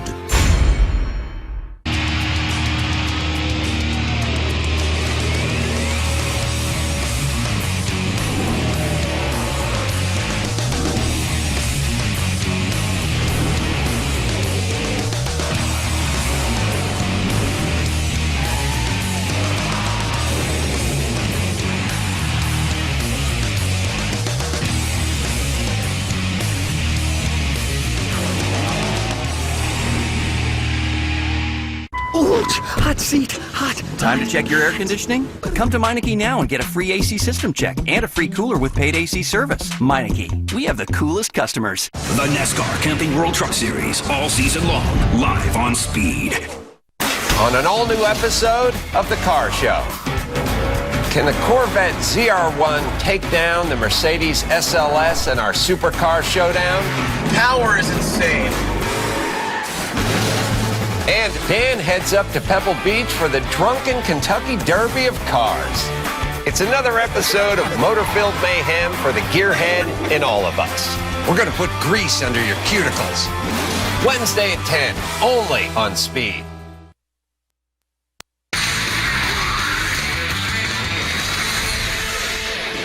Good morning, everyone. Welcome into the Speed Center. I'm Adam Alexander. It's going to be a busy day at the Glen with several Cup regulars pulling double duty in the Rolex Sports Car Series. Joey Logano actually pulling triple duty, Cup, Nationwide, and Rolex. This is qualifying yesterday. Joey in the Mars Racing Corvette, hard into the wall. He's just fine. The car, not so much. After this, he qualified second. Here's what he had to say. My car's really fast, or it was really fast. Just, I was out there qualifying, and the car in front of me was just really slow, just holding us up, and I was all mad because he was holding me up on my qualifying lap, and he wasn't getting out of the way. So I just went to the outside of him, and some of my own stupidity, I just overdrove it a little bit and spun out, hit the wall. So it's frustrating. I feel bad for the guys. That was a really good race car, and I pretty much destroyed it. Logano's crew brought a backup car from the shop and will start from the back. Despite qualifying second, Robin Liddell and Jan Magnussen start on the pole in the GT class. And in the prototypes, Ricky Taylor and the SunTrust crew picked up their sixth straight pole. They're joined on the front row by championship leaders Scott Pruitt and Memo Rojas. You can see the race on Speed this evening at 6 p.m. Eastern Time. While Rolex and NASCAR spend the weekend on a road course, IndyCar headed back to the ovals there in New Hampshire for the first time since 1998. So now we get you the headlines of the weekend. Thomas Schechter will take over the 22 car for Justin Wilson, who broke his back in a practice crash last week at Mid-Ohio. Wilson will miss the remainder of the season. Scott Dixon looks to continue his role after last week's win at Mid-Ohio. Dixon remains third in points behind these guys, Dario Franchitti and Will Power. This rivalry picking up steam as of late. The two got together again last week. We will see if the Magic Mile produces some more fireworks on Sunday, qualifying slated for later this afternoon. A lot more going on in the world of motorsports, so let's run through the headlines and get you up to speed. MotoGP back after a 3-week break. Casey Stoner still on top of the standings, but his teammate Danny Pedrosa captured the pole this morning in Brno. Stoner starts third. Ryan Villopoto looks to hang on to his championship lead as AMA Motocross gets back at it tonight at the legendary Unadilla circuit, and the front row is set for the Knoxville Nationals. Brad Sweet and Sammy Swindell on the point for tonight's A-Main in Iowa. Big money on the line. We always look forward to racing in Knoxville. Busy day on Speed. This evening, we got the Rolex Sports Car Series happening at 6 p.m. Eastern Time. Speed Center is back here tonight at 8:30. And coming up after a break, we set the field for the second road course race of the year in the Sprint Cup Series, qualifying after a break. Thanks for being with us in the Speed Center. I'm Adam Alexander. Have a good day, everybody. Dad, why are you getting that? Is there a prize in there? There's a prize, all right. Inside every box of Cheerios are those great-tasting little O's, made from carefully selected oats that can help lower cholesterol. Is it a superhero? Kinda. Super 8 wants to turn your garage into a super destination. Pow!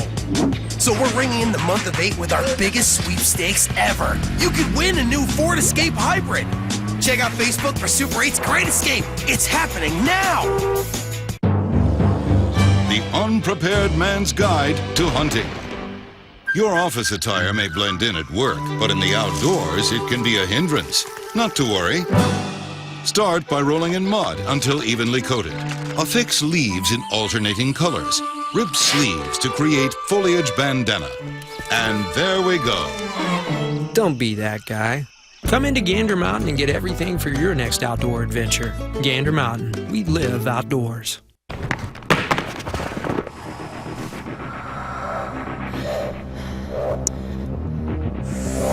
The Android-powered Casio G's 1 Commando. Shock resistant, water resistant, life resistant. Golden Corral's pan-seared seafood cooking stations are open and the reviews are in. My chef pan-seared my scallops right before my eyes. It was fresh, it was tasty, it was hot. It's all part of our endless dinner buffet for one incredibly low price. Only at Golden Corral. You don't have to go to extreme measures to get better mileage. Just do simple things like have your tires checked for proper inflation. Or get your oil changed and your car serviced regularly. Just routinely change clogged air filters. At NASCAR, we're even changing our engines to fuel injection in 2012 to increase mileage and performance. For more car maintenance tips and to enter the Extreme Measure Sweepstakes, visit NASCAR.com/auto. It's got to be a lot easier than this. Second and final road course event of the year on the NASCAR Sprint Cup schedule, and it's been a mainstay for almost 30 years. Yes, it's time for the Glen, Watkins Glen. And track position is so important at this place, and you can help yourself today by doing well. Yeah, it's qualifying day live here on Speed for race 22 of the 2011 NASCAR Sprint Cup Series. Exciting times, interesting times, because from nationwide qualifying to Sprint Cup qualifying, we go to the single car format. Hi folks, Lee Diffie along with Kyle Petty, Larry Mack. We're back for this session all the way through to see who can grab pole position. Will it be Marcus Ambrose who set the pace yesterday? That's the question that we'll ask. We're running according to first practice time, so Kyle Busch will be the final car to run. Well, we just saw Nationwide Series qualifying, and this is a totally different format. In that qualifying session, we saw a 5-minute period that you had to qualify. We saw a lot of drivers run their fast lap, second and third lap. This session, you get one shot. You get one lap, 7 corners, a chicane, shifting 8, 9, 10 times. So you got to get it right. We've got 46 drivers here, so we know that 3 drivers will not make this show. And Kyle, to Larry's point, you've really got to stand and deliver, don't you? Yesterday was all about practice, in excess of 3 hours of it. Nothing for the guys this morning unless they did nationwide, and now you just got to go out there and you get one chance. And I think the guys that did nationwide are going to be a little bit of an advantage because, just as Larry said, in the nationwide series, you run 2 or 3 laps. Their second and third lap were their fastest laps. We talked during practice yesterday. Hit your marks, find your rhythm. These guys have 1 lap. If you've not been on the racetrack, 1 lap to find that rhythm. If you've been out there for the nationwide thing, that's a little bit of a plus, I think. There was an interesting day yesterday with some off-track skirmishes. There were some brake issues. There was a little bit of everything going on yesterday. What was your assessment of the 2 practice sessions? Well, it was fast, and that's what was really interesting. Goodyear has brought a new tire combination here that's the same compound. The grip level is what we had last year, but it has a stiffer construction, a stiffer sidewall, and it wasn't forgiving. But what we did see, you mentioned Marcus Ambrose set the pace. Did he set the pace? He was almost a second quicker than the track record that Jeff Gordon set back in 2003. We saw it in Nationwide Series. We're definitely going to see it here. I think the track record will just be smashed. How many cars do you think are going to break the track record? I mean, you know what? Sometimes when you smash a track record like that, there's 10 or 12 cars that are better than the track record. Yeah, yesterday, Kyle, I think we only had, now that would have been practice, yes, 4 or 5, maybe 6 drivers. I think it could get to that 8 to 10 number, yes, possibly. Here is Mike Skinner, the first of the 46 cars, as Larry mentioned, so 3 will not make the cut. And you know, Mike Skinner's last race here in Sprint Cup at Watkins Glen was almost a decade ago, 2002. So wish him well. We'll see if he can make the field. Mike and this group did not qualify at Pocono last week. They had to load up and go home, and he was the slowest of our 46 drivers yesterday. And I think it's been documented, and Larry has, about this team. They have a limited number of cars. So their car that they have here is not probably a road race specific car. Once we get to the sharp end of the stick, when we get back to Kyle Busch and Kurt Busch and some of the Hendrick teams and some of that, those are almost road race specific cars. So he's trying to do something with a lesser car. Are the Busch boys road race specific brothers? Because if you missed nationwide qualifying, they dominated. They're on the front row for this afternoon's Nationwide Series race. But let's see what Mike Skinner can come up with here. Now, we're going to know early in this session who will make this show and what 3 drivers will go home, because our 11 go-or-go-homers are in the top dozen cars. Now, doing something a little different here is they're going to release cars from the chicane or the bus stop. And here we're seeing the 37 car that's over in the chicane.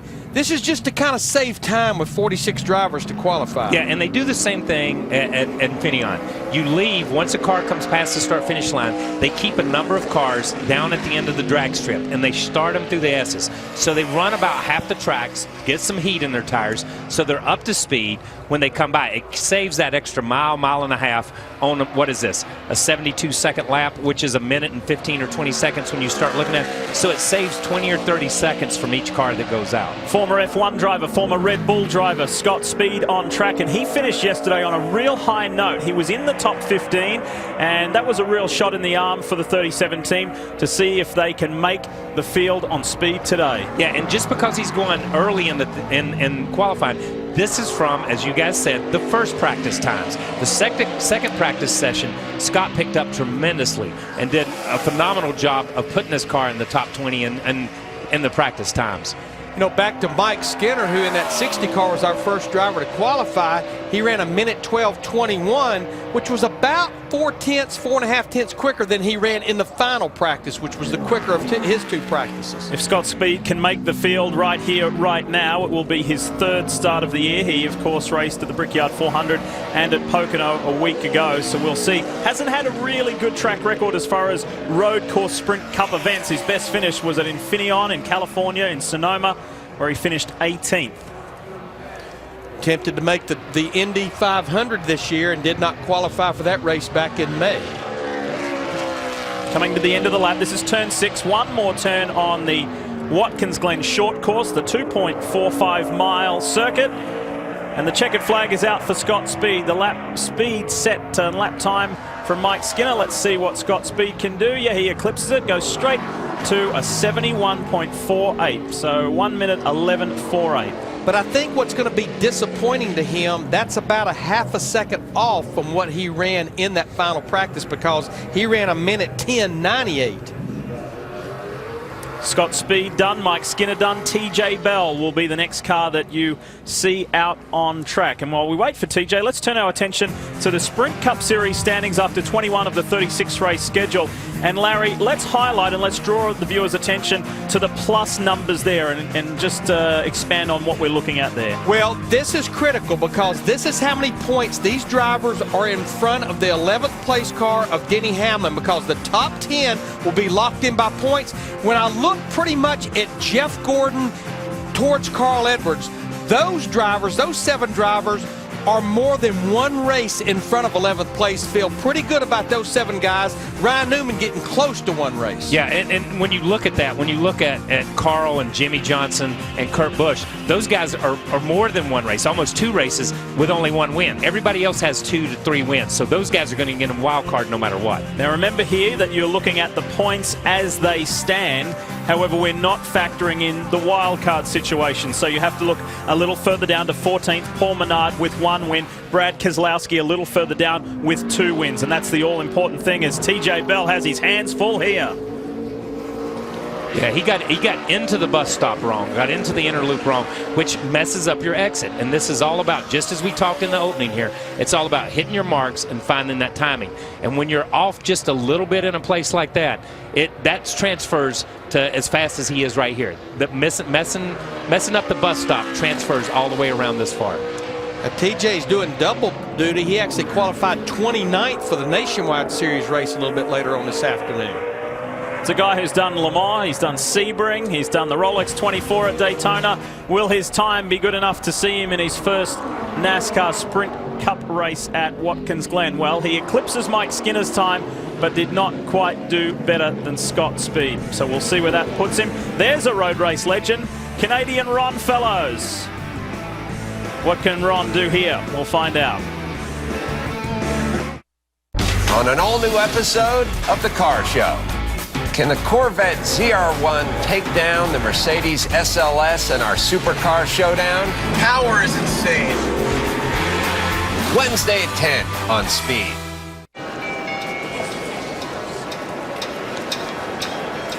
We are.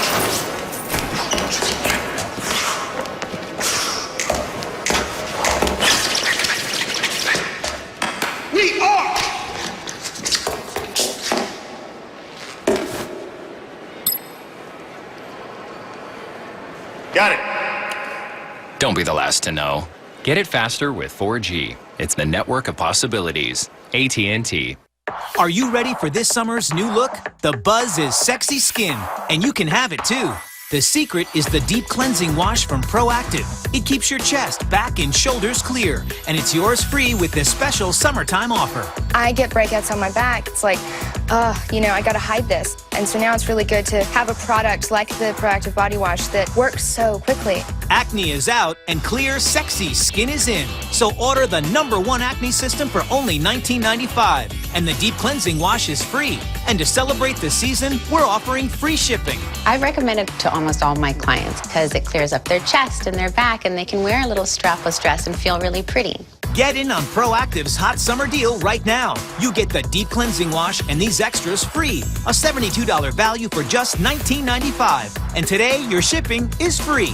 With Proactive, this is the best my skin has ever been. And that feels great. Call 1-800-689-0083. Speed's presentation of NASCAR Sprint Cup Series qualifying from Watkins Glen is brought to you by AutoZone. For the auto parts, accessories, and advice you need, get in the zone. AutoZone. We're back at the Glen and qualifying continues. 46 cars for the 43-car field. The slowest 3 of the go or go homers will be eliminated. We move on here to a man who has extensive road course experience, a really nice young man, and who has carved a decent career for himself in stock car racing, and it's Michael McDowell. Judging by the 2 practice sessions, though, Larry, the weekend has not gone to plan for Michael. Yeah, he ended up picking up quite a bit for that final practice last night. He ran a minute 11:51, so I think if he can run that, he would feel pretty good about this qualifying. But I think Wendy is with a guy. He's done everything you can do at Watkins Glen but win a Sprint Cup Series race. Yeah, that's exactly right. I do want to say congratulations to Michael McDowell, who won last night at Black Rock Speedway for MRO's charity race. But I am with Ron Fellows, who is always good on the road courses. What can we expect? What are you hoping to get out of your qualifying lap? Well, we've changed a couple of things, and it's more of it's a bit of a one-lap practice for us. And we've been they're loud, aren't they? Yeah. That's cool. Race cars should be loud.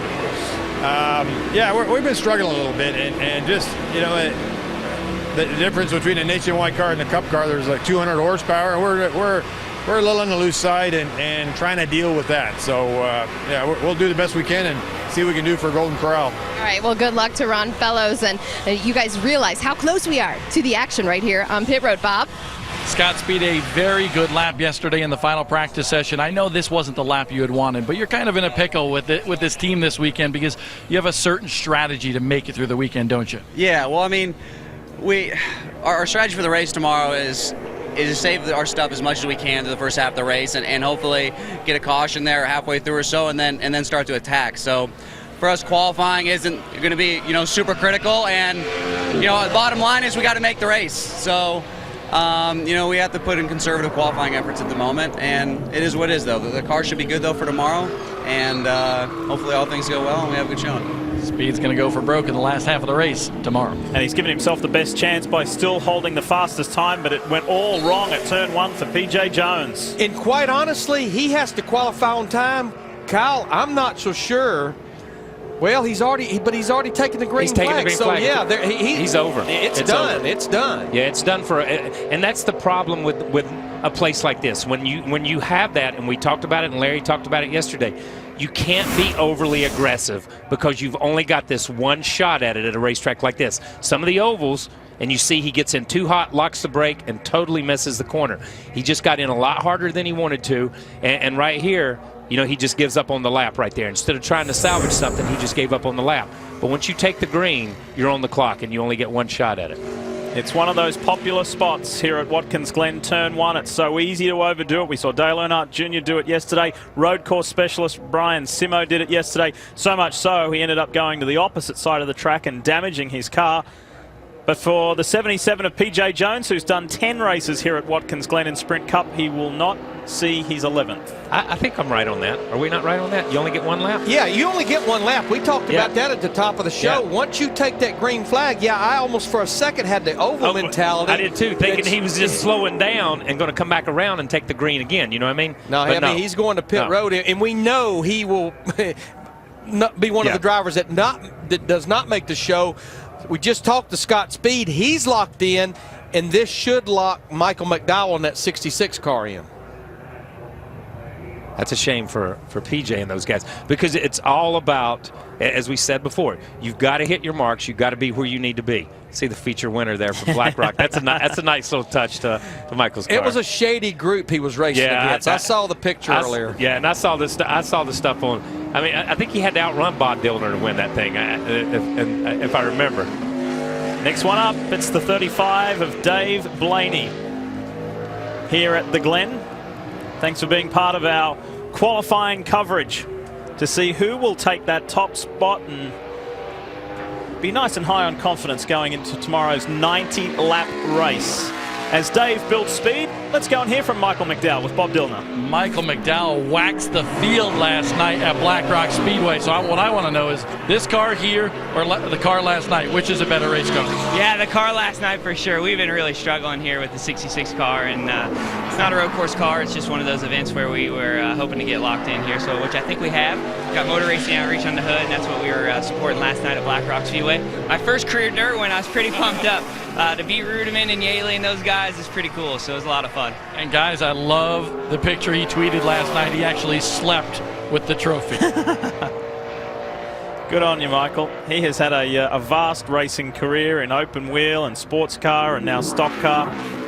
And we're pretty much sure that he's going to get locked into this field. He is locked in. He is locked in. So well done. We'll see him in the field tomorrow as Dave Blaney is 3/4 the way through the treacherous and high-speed carousel.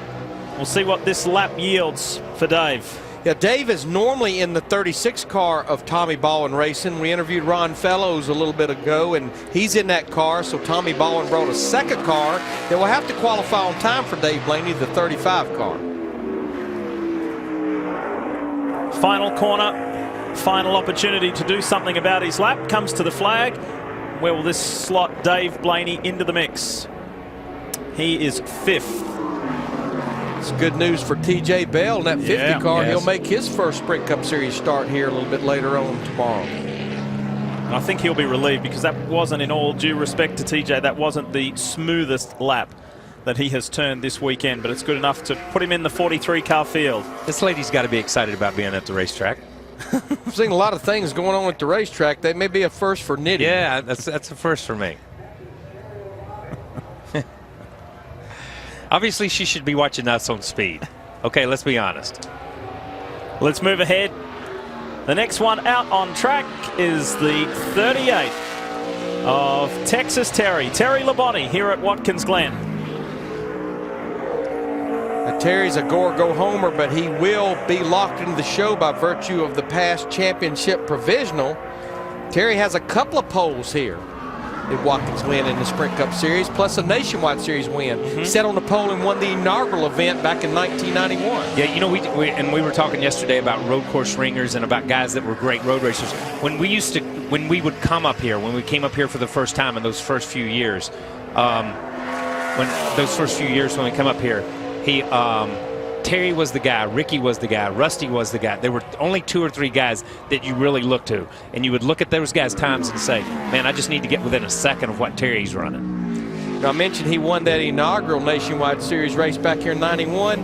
He's handing me a note. He actually has 4 Nationwide Series wins here at Watkins Glen.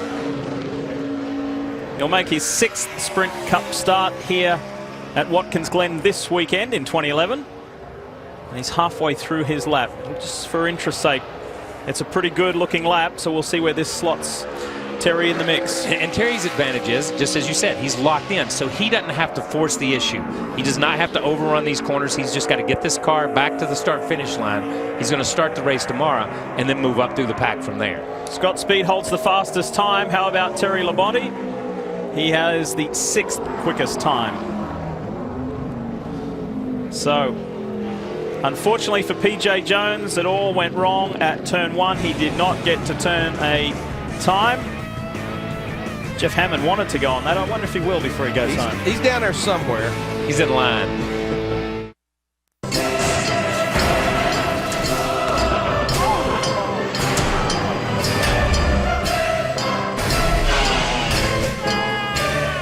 Dumbest Stuff on Wheels. Wednesday, 8 Eastern on Speed. When you haul heavy loads, you really need a 3/4 ton truck.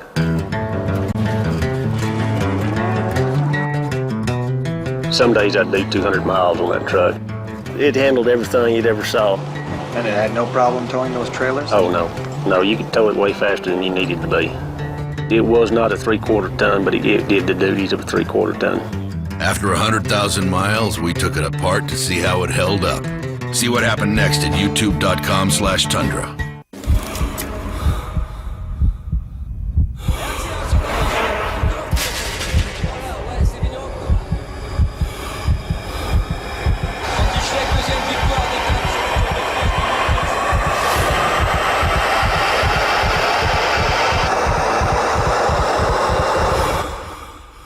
Introducing the official training bike of the Tour de France, the Proform TDF, the first ever indoor training bike that delivers everything you demand. A 20% incline and a 20% decline, so you'll experience exactly what the road does. Because it's powered by Google Maps, you choose the road and the TDF follows it. Every incline and decline, so no matter what comes at you, you'll be ready. The Proform TDF automatically adjusts resistance, incline and decline. Plus, with a built-in power meter, you'll know your exact output. You decide where to go and the official training bike of the Tour takes you there. And now that you've decided, we're ready to deliver. Order right now and get 0 down and a free upgrade on rush shipping. Call the number on your screen or go online today. It's a huge weekend here at the Glen, not only with Nationwide and Sprint Cup action, but the Grand Am Rolex Sports Car Series has its third last round here later on tonight. You can see it live on Speed at 6 p.m. Eastern. And there's some NASCAR drivers in the field. Joey Logano, who had a spectacular crash yesterday in qualifying, is driving a GT car with Boris Said. David Reagan and Ricky Stenhouse Jr. are partnering in a GT car as well, prepared by Brad Francis and the gang at Roush Fenway Racing. So interesting to see that mix of drivers in the Grand Am field. We'll see how they perform. We'll see how Casey Mears performs, who had an abbreviated first practice session yesterday when this car's engine let go. He came back and was 10th quickest in that final practice, so they're pretty much qualifying for pit selection only because of that engine change. They will have to start this race tomorrow at the rear of the field. Right now, if you look at the tracker, he is right on top of what Scott Speed ran in that 37 car. Turn 7, final time. Here we go. Casey Mears to the line. Scott Speed is still your man on top.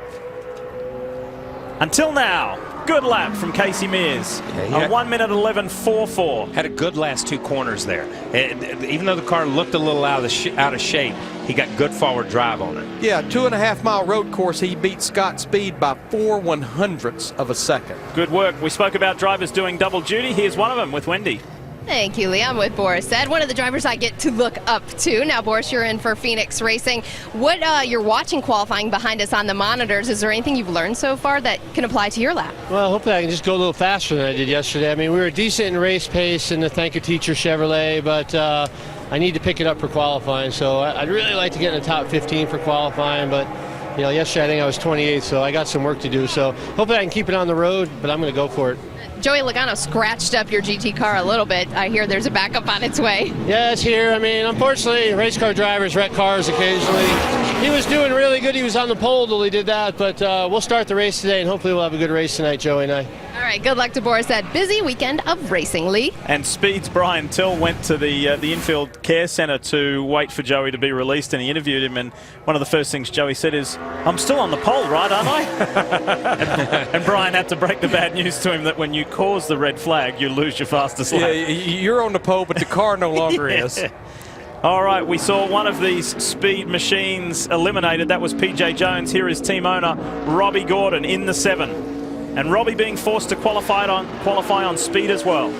Yeah, I think Robbie would probably be able to run faster than what we're going to see here, but he doesn't want to end up like his teammate PJ Jones and have him load both of these Speed energy drink cars up. So far it's been a reasonably clean lap. There's a little puff of smoke there where the Robbie slightly locked up. Remember, he was the 2003 winner here at the Glen in Sprint Cup action. And where does this lap put him?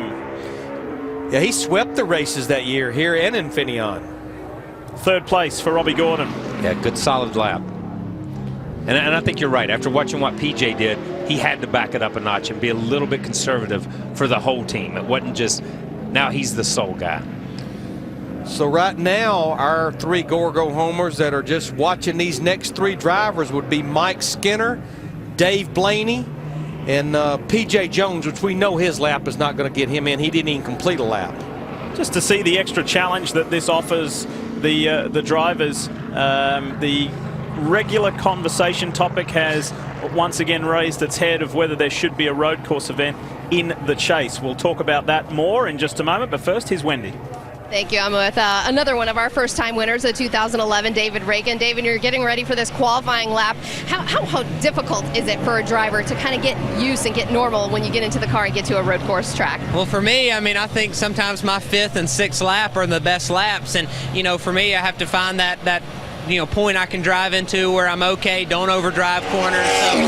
So, for me, it's all about getting in that rhythm. So it's tough. Qualifying day is tough for me. I wish we did have some extra laps today. I do get to run the GT race later on speed, so that's going to be a lot of fun. But our UPS team, we're working hard. We know this isn't one of our stronger points, but we just need to be smart and salvage a top 15 or a top 20 would be a good run for us. All right, good luck to David Reagan. Good luck in the Grand Am race, Bob Dillner. Engine problems yesterday for Casey Mears, fastest so far, but you got a frown on your face. You just told me it wasn't too good. How come? No, we had an issue with the brake pedal. It's pretty standard that, after practice we'll put on a brand new set of rotors and pads for the race.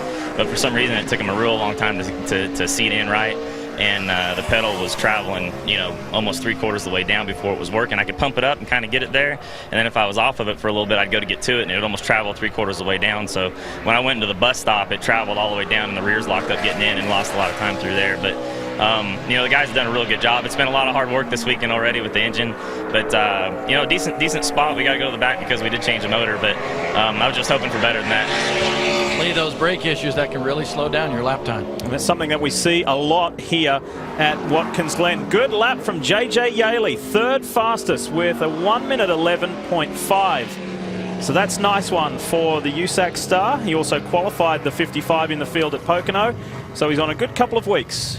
That is a good lap for him. Yeah, really good lap. And back to what Casey's talking about, that's a confidence issue for the driver. If you get to the corner and you think the brake pedal should be in one place and then it's in a different place, and you can pump it up, just as he said, you can pump the brakes back up. But then the next corner, you're not sure whether it's going to be there. And then the next corner, you're not sure whether it's going to be there. So obviously that throws your timing off, and that throws the rhythm off that you need to have to get around this place. We spoke earlier about Brian Simo yesterday in final practice, Larry Mack. This is what happened to him. Yeah, this was coming out of turn 1. He gets off the racetrack, comes back across, a lot of damage, and that race team, they fixed this race car. So I think about Brian Simo's, you see the damage there on left rear, his confidence right now. He was one of 5 drivers that missed the Nationwide Series race, and he's making the first lap in the Sprint Cup Series car since that incident yesterday. Yeah, he's not. The last 2 or 3 laps on the racetrack have not been good for him. A crash, missing a race, and now he's got to go out and put this thing in the field. He's the second last go or go home, and we've got Joe Nemechek to come. So this is a crucial lap for Brian Simo. Into the inner loop or the bus stop, you can call it what you like. It's one of the key points on this 2.5-mile Watkins Glen circuit. We talk about the brakes again, like Kyle was referring to what Casey Mears in the 13 car was talking about. A lot of heavy braking getting down into turn 1, a lot of heavy braking getting into the bus stop, and even coming up this short chute here toward this next to last corner, this left-hander. A lot of heavy braking there, and it's at a high rate of speed that you're downshifting and getting onto the brakes. Looks like a decent lap from Brian, though. Don't think it's going to be what he's looking for, but it probably is going to be exactly what Mike Skinner was looking for, because I think it's going to lock Mike Skinner into the show. Yeah. Wow, he lost a lot in that last section of that lap. And that is the slowest lap of those who actually completed a lap. So tough news there for Brian Simo, and Jimmy Johnson looks on after qualifying in the top 10 in Nationwide. Every rider is measured by victory, determination, and heart. But the spoils go to those who can back it up with proof.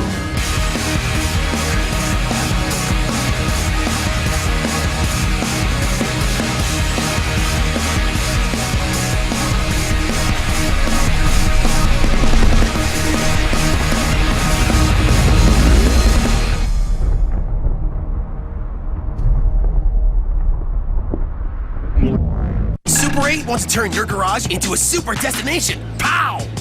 So we're ringing in the month of 8 with our biggest sweepstakes ever. You could win a new Ford Escape Hybrid. Check out Facebook for Super 8's Great Escape. It's happening now. Dad, why are you getting that? Is there a prize in there? There's a prize, all right. Inside every box of Cheerios are those great-tasting little O's, made from carefully selected oats that can help lower cholesterol. Is it a superhero? Kinda.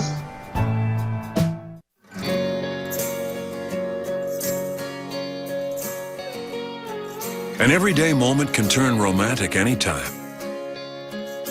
And when it does, men with erectile dysfunction can be more confident in their ability to be ready with Cialis for daily use. Cialis for daily use is a clinically proven low-dose tablet you take every day, so you can be ready anytime the moment's right. Tell your doctor about all your medical conditions and medications, and ask if your heart is healthy enough for sexual activity. Don't take Cialis if you take nitrates for chest pain, as this may cause an unsafe drop in blood pressure. Do not drink alcohol in excess with Cialis. Side effects may include headache, upset stomach, delayed backache, or muscle ache. To avoid long-term injury, seek immediate medical help for an erection lasting more than 4 hours. If you have any sudden decrease or loss in hearing or vision, stop taking Cialis and call your doctor right away. Ask your doctor if Cialis for daily use is right for you. For a 30-tablet free trial offer, go to Cialis.com. You don't have to go to extreme measures to get better mileage. For more car maintenance tips and to enter the Extreme Measure Sweepstakes, visit NASCAR.com/auto. Great to have you with us here at the Glen, Watkins Glen, for Sprint Cup qualifying. And it's a pretty nice day for that 87. Joe Nemechek puts it on the top with a 1:11.32. So he outdoes Casey Mears by a 1/10 of a second to be the top qualifier. It more than likely will be short-lived, because here is Ron Fellows. Yeah, Ron has 3 wins here in the Nationwide Series, 2 wins in the NASCAR Camping World Truck Series, and he's finished second here twice in the Sprint Cup Series. That's not going to do it right there. No. That is very uncharacteristic from Ron Fellows, a man who's been victorious at Le Mans and Sebring. We mentioned yesterday in the practice session, he now fills his week up with some business partners as the new owners of Mosport Raceway outside Toronto. He acquired that from Dr. Don Panos of Sebring and Road Atlanta fame. I think what we saw was a product of a driver that knew he had a good fast race car. It felt good, and I'm locked in. I can ramp it up a notch. And he is going to pay the price. How costly was it? Where does it slot him in on the order? 9th fastest. Here's the replay. Talk us through, Kyle. Yeah, he gets into the corner here, and you see he misses the entrance. He hits the entrance with his right side, which ends up throwing him too far in on the left side. Runs through the grass, got no shot at making the final turn to get out on the racetrack. Bob Dillner? I tell you what, Kyle, it's been an eventful weekend so far for this guy. He had a little mishap there in practice yesterday. I know you would have liked to have qualified better, but you say you're ready to go for it in the second half of the race tomorrow. Well, I think we've got a good race car. You know, when PJ's car had a problem, and it kind of just took the wind out of my sail a little bit there, because we needed that car to make the show. Was important for us. But, you know, we got the 7-speed energy car in the show. Very conservative lap. Biggest thing we had to do is put it in the show. If we're in the show, we can definitely go racing. All right, Robbie Gordon, he should be good tomorrow, Wendy.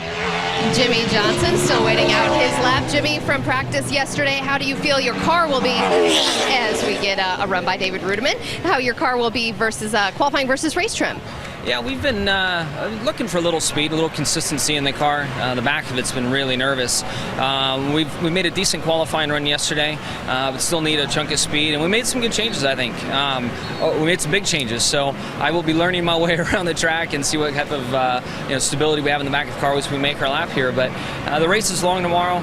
If we can get a good starting spot here and then just kind of play the races we need to with fuel mileage and all the things everybody knows about, then we'll have a good day. I'm still looking forward to it. All right, good luck luck to Jimmy Johnson, has started from the top spot twice, one of them a pole, one of them a rainout, Lee. And Wendy, before he did that qualifying run yesterday, the best of the Hendrick cars was 24th. It was a challenging day in practice for them yesterday. Oh, Rudy, you're so nice to me. Well, no more Mr. Nice Guy. Oh, and you're funny too, that's cute. Mike, there's nothing funny about it. I'm the new Aaron spokesperson now, and there's nothing you can do about it. Did you empty my bedpan? Hey. I'm the man. Yeah, Mr. Butler's here. Come on. Okay. You stand right here behind me, the official Aaron spokesperson, handpicked by Mr. Ken Butler. What a suck up. Action. Remember, when you want a guaranteed low price on brand name furniture, electronics, appliances, and computers, you don't need credit. All you need is Aaron's. Ah, this controller sucks. It's the controller's fault, right? What's going on, nerds? No guac? No football? It's Sunday, man. You guys are blowing it. The game's over. What about all the other games? That's the only game we get with cable. It's on.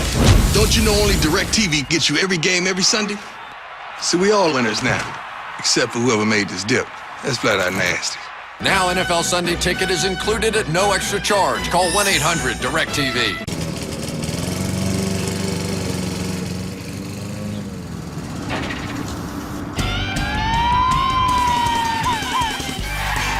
Hey, Randy, with gray on your lip, your curve appeals zip. Your stubble's in trouble. Just for men, penetrates tough gray and puts it away in 5 easy minutes. Hey, watch my petunias. The big unit's chillin'. This landscape is thrilling, just for men. Keep your edge.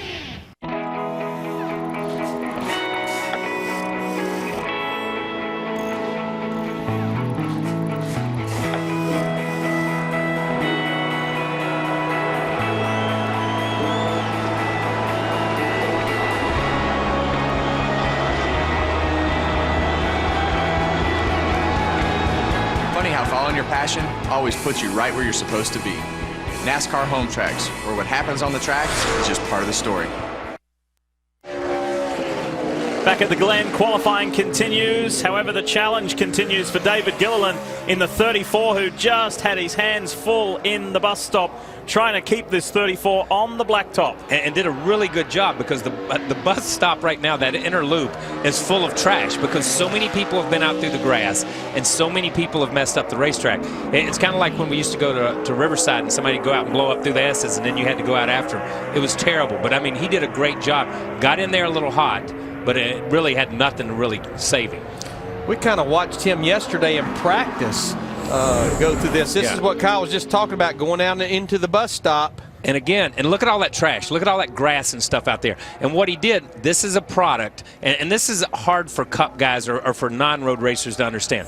Road racers are really good about getting the car in position to get into the corner and then accelerating off the corner. This is a product of carrying too much speed into the bus stop. There's no way you're ever going to escape once you carry too much speed in. Don't be too greedy on the way in, huh? Yeah, you can't be too greedy. You've got to get it all on exit. You can't get it. But the bus stop, that area of the racetrack will lull you to sleep. You think you can just pitch it down it there and it'll catch itself, but there was so much trash there, there's no way that he could catch himself. The 47 at the hands of Bobby Labonte is the next one out in qualifying. We've seen this car have good results here in the past, and as Bobby builds to speed, let's go to Wendy.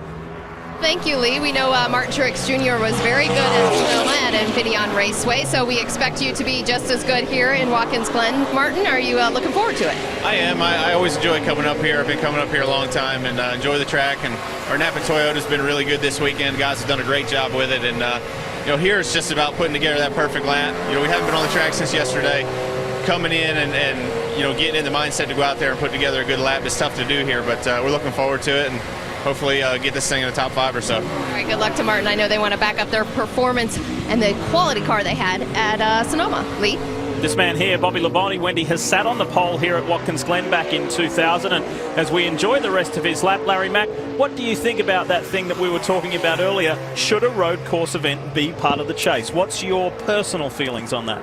It's one of those things, Lee, I could live with it or I could live without it. To me, the chase, the 10 races of the chase, real quick, Bobby Labonte is on a lap that I think is going to break the old track record as we see him go through the last corner here, though. But to me, the chase should be made up of predominantly the types of racetracks that we run the first 26. If you put a road course race in it, that's 50% of the road course races that we run. And Bobby Labonte did shatter the track record by almost 0.2 of a second at 1:10.60. Good run, man. He looked good through the bus stop. What do the RCR cars have for us? We'll find out a little later. See you after the break. There are reasons people come here from all parts of the country. Welcome to Bristol Motor Speedway. The mountains you visit for their beauty alone. Racing that takes you back to the early days of the sport, where bitter rivalries were made with every lap. Maybe more than anything, there's that feeling throughout the weekend that you're at a family reunion for 160,000. There's racing, then there's Bristol. Get your tickets now. Call 423-BRISTOL or visit bristoltigs.com today. The Unprepared Man's Guide to Hunting.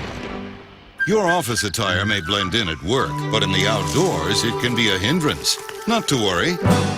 Start by rolling in mud until evenly coated. Affix leaves in alternating colors. Rib sleeves to create foliage bandana. And there we go. Don't be that guy. Come into Gander Mountain and get everything for your next outdoor adventure. Gander Mountain, we live outdoors.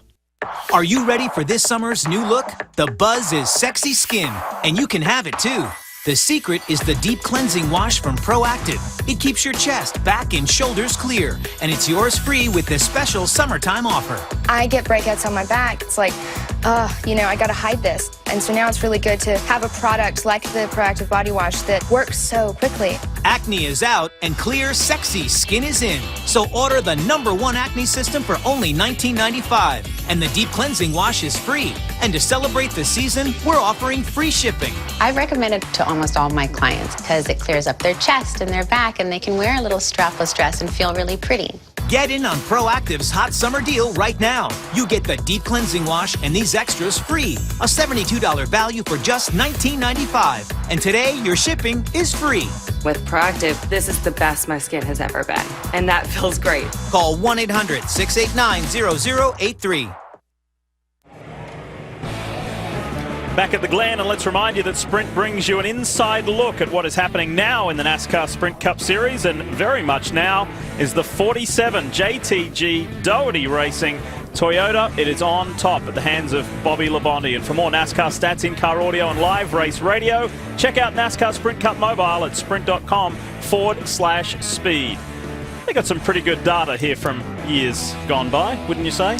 I would say so, considering Marcus Ambrose driving for this team. He finished third here last year, and he finished second here 2 years ago. Bob Dillner, I think the man driving it now would like to up those two finishes. I tell you what, on the pole 11 years ago here at Watkins Glen, a track record lap, but could it have been better? Well, I don't know. I mean, I hit turn one. I nailed turn one really good. Through the S's was really pretty close, and I got to the inner loop, and I saw the dust and dirt there from when I went up there to stop. I went through there, and I didn't run through there like I already knew it was there, so I had to take it a little bit easy, I think. The rest of the corners were pretty good. I probably overslowed a little bit at 6, so all in all, a good job by all these guys. We picked up a lot from yesterday. We made one qualifying run the second practice, and we've made some changes this morning again on our gear ratios, so that helped out, and these guys did a good job.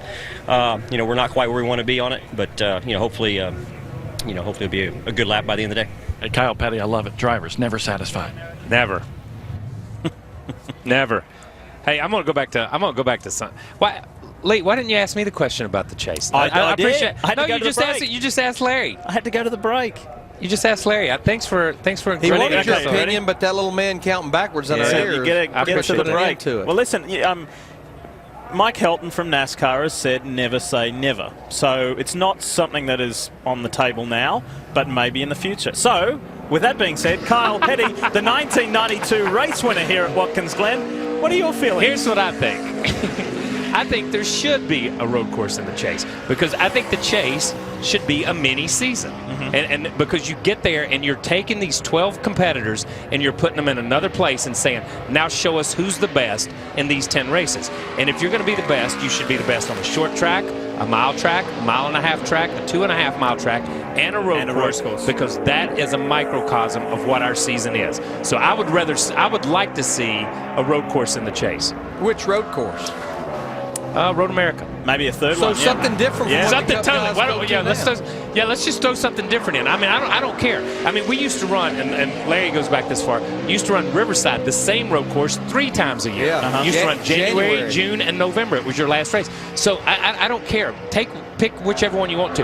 Move Infineon, move this one, but move it into the Chase, because that really shows the talent. I think we have the most diverse group of drivers who have to drive on so many different circuits.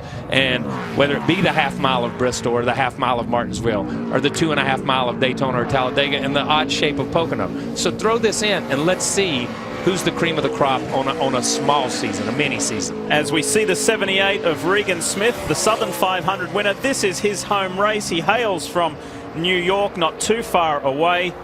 And we'll tell you what kind of a lap he's on so far. So good. Just quickly to put a period on that, Kyle, I like the fact that it grabs everyone's attention. Oh, Infineon at Sonoma's coming up. Oh, Watkins Glen is coming up. I've got to be good there. I haven't been good there in the past. It grabs everybody's attention. It keeps them on their toes. As Regan Smith comes to the line, what does this have for him? We'll tell you, it's good enough to go to the top. Wow. How about that? 1/100th of a second. This is going to be close. He got through those last 2 corners, and that was the difference right there. A lot better. Not a lot better, obviously, but better than Bobby Labonte. And we've seen a couple of guys make up a little bit in those last 2 corners, just getting into the flow of that left-hander, then right-hander, and then getting back to the gas and having a good bite coming to the start-finish line. All right, we've seen one road course specialist. It's time for another one. Here is the 51 of Boris Said. We mentioned he's got a busy day today with qualifying right now. Grand Am Rolex Sports Car Series coming up later today. This one is the ones on Boris's checklist. He really wants to get a Sprint Cup victory before he hangs up his helmet. My hopes will be that he does not do the same thing that Ron Fellows did and try to get more than there. He knows he's locked into the show, and Boris has been known to do that before, try to get a little bit more than what might be in the race car. I was very surprised when Boris was talking to Wendy Venturini before that he didn't get a plug-in for BMW of Murrieta in California. He's now a car dealer. And whenever he gets in front of a camera, he always plugs it. And he didn't before, so I just did it for him. There you go. You got it covered. He's on a pretty solid lap. He lost a little bit at the top end of the S's. I know the real challenge, Kyle, on fresh tires qualifying, can you stay wide open through the S's? Yeah, wide open through the S's. That's where it's like we talk about. And you saw he just kind of pitched that car through the inner loop right there and made up some time. I think Boris, we talk about road course cars, specific road course car. I'm not sure this team has a specific road course car. And I think I talked to him a week or so ago, and he was a little bit tentative of switching one over. But he's done a great job getting this thing around the racetrack here. He has finished 3rd in Sprint Cup Series action here at the Glen. We'll see Boris again next weekend in the Nationwide Series at Montreal, Circuit Gilles Villeneuve. Checkered flag is out for the big man from California, though. Regan Smith's time of a 1:10.5 is still at the top because Boris posts a 1:10.7. So a couple of tenths off Regan Smith's time. Yeah, he did not get through turn 6 and 7 as good as those other 2 guys. Bob's with our man at the top. I'll tell you what, Regan Smith, a big old smile on his face when I told him his time still stood. You beat Boris Said. I was hurrying up to try and get out of the thing so you could interview me before Boris went, but we've struggled yesterday really bad, and these guys have been working hard on this car, and certainly I think most of our struggles are probably with the universal joint between the pedals and the steering wheel. But that'd be you. That'd be me, yeah. But we're getting there. We're making gains on it, so hopefully that'll be a decent starting spot for the Furniture Row Chevy, and we can work on our race trim from there. Not bad for the native New Yorker. I hope I'm going to say this right. Cato is where he is from. Cato in upstate New York, and it's about 70 miles away from here. So he's got a lot of friends and family. His good mate Paul Menard will be coming up soon to qualify as well, as we turn our attention to the first of the Childress cars. And here is Jeff Burton. You know, a while ago, we saw a shot of Richard Childress, the owner of this 31 car, as well as the other 3 cars. And I want to congratulate Richard because this week he was named as one of the 20 finalists for the class of 2012 of the International Motorsports Hall of Fame in Talladega. The final group will be named and announced in the fall, and the ceremony will be next spring. Now, the driver that he won 6 Sprint Cup Series championships with, Dale Earnhardt Sr., was enshrined into that Hall of Fame in 2006. Okay, Jeff Burton once again barrels off into the inner loop and carries too much speed in the inner loop and can't get the car wound down to make the exit. And when you don't make that exit, that's still affecting him right here. He's not back up to speed, so it affects you all the way around the racetrack just by, or this part of the racetrack, just by missing that one corner. And you've got to gather yourself back up. You can't drop your bundle. You've got to keep pushing on and damage control for the remainder of the lap, time-wise, to get yourself as high up that grid as you possibly can. The boss is watching on. How bad was it for Jeff Burton?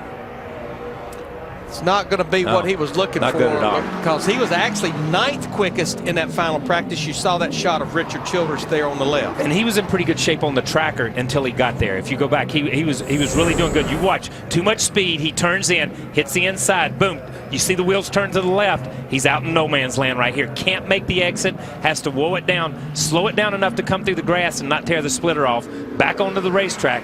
And now he's just picking up. He's back at 2,000 RPMs instead of at the 4,500 or 5,000 on exit. Wendy?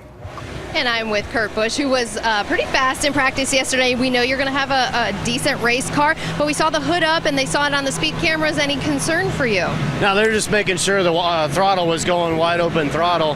I like my throttle pedal really low to the floor here, just with the heel toe action. So we're just making sure it's still getting wide open. There's a slang term that you could throw in there, but I probably shouldn't do that for live TV. Oh, that's a good idea. We appreciate it on speed. Good luck to Kurt Busch, and hopefully no concern under that engine. The hood has been pinned back, and there were quite a few NASCAR officials looking under that hood as well. Joey Logano, who has had quite the eventful weekend here at the Glen, and he is doing triple duty. Nationwide, Sprint Cup, Grand Am.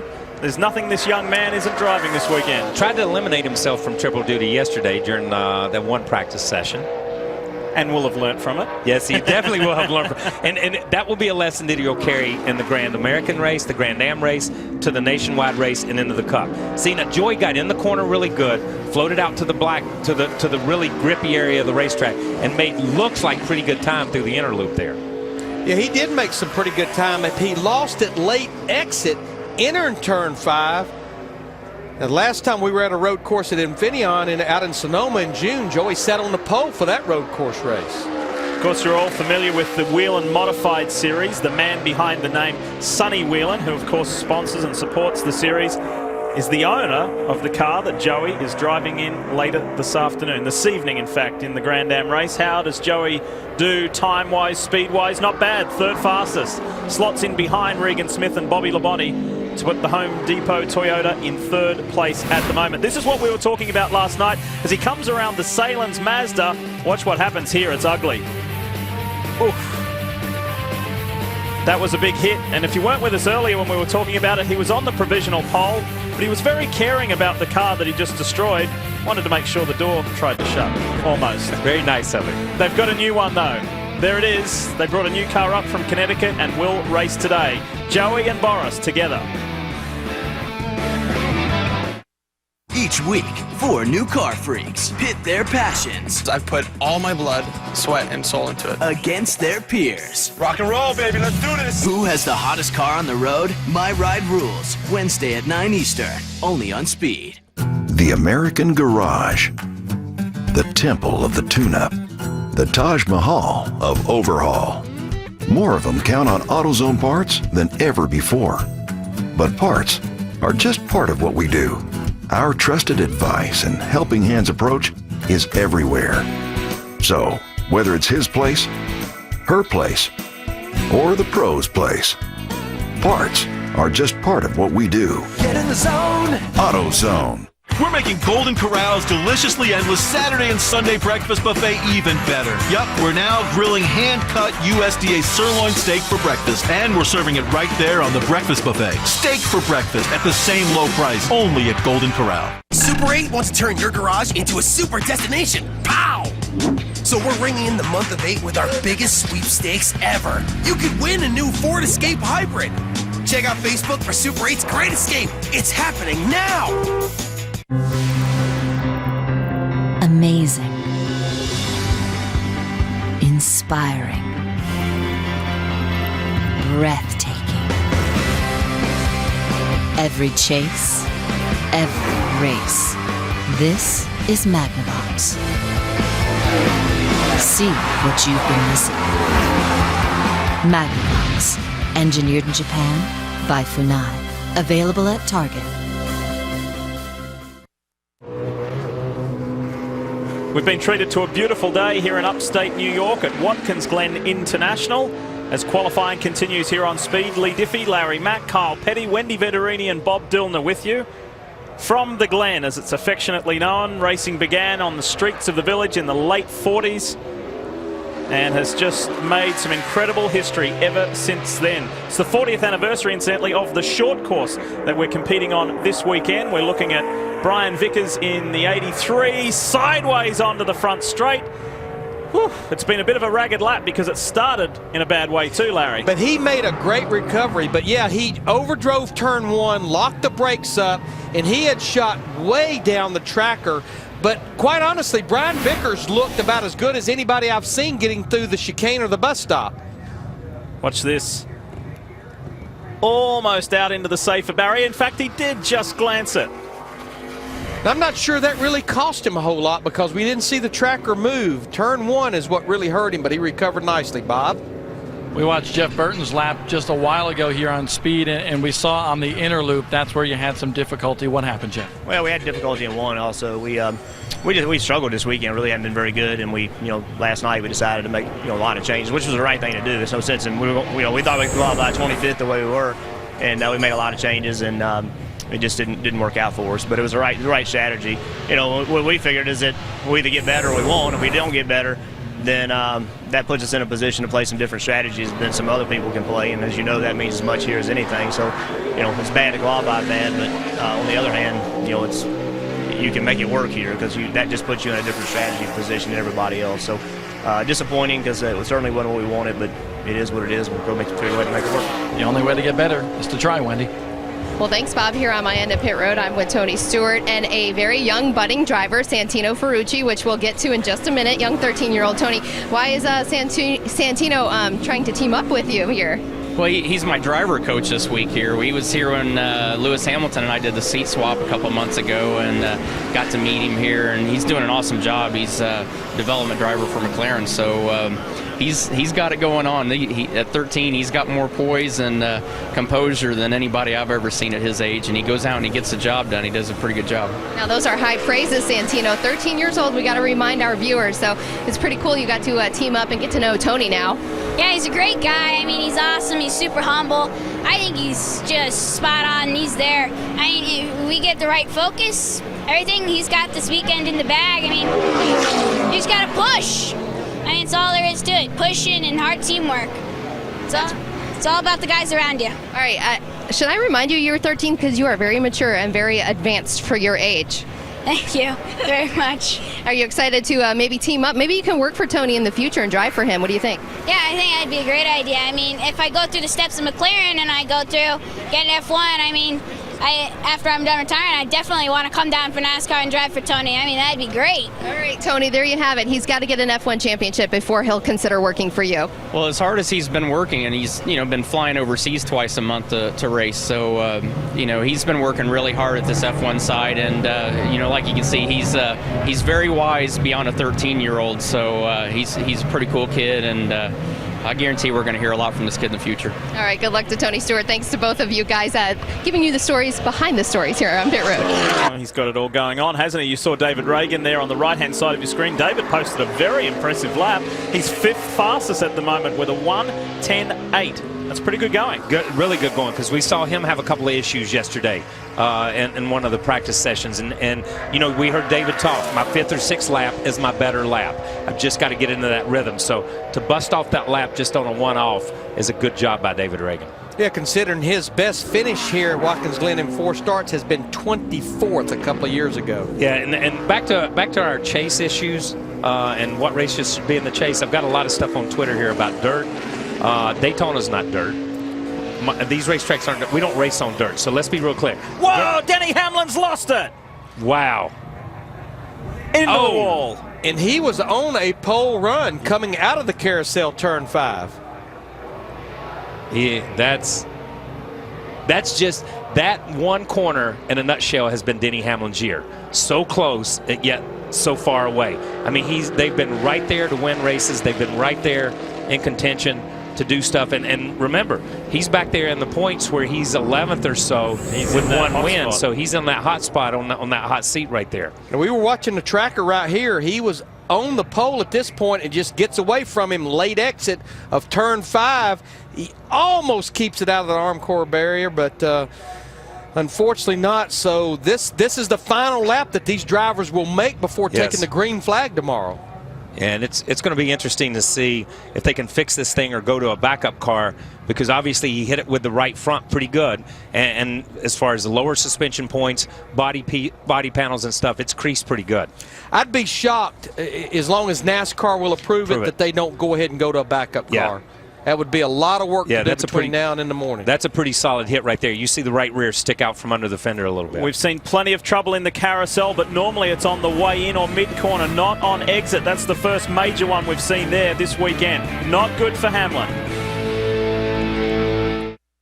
NASCAR Race Day twist through Watkins Glen.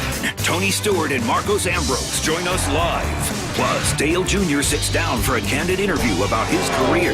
NASCAR Race Day built by the Home Depot, Sunday at 10 Eastern, live on Speed. Where'd you get that idea? How'd you learn to do that? What'd you use?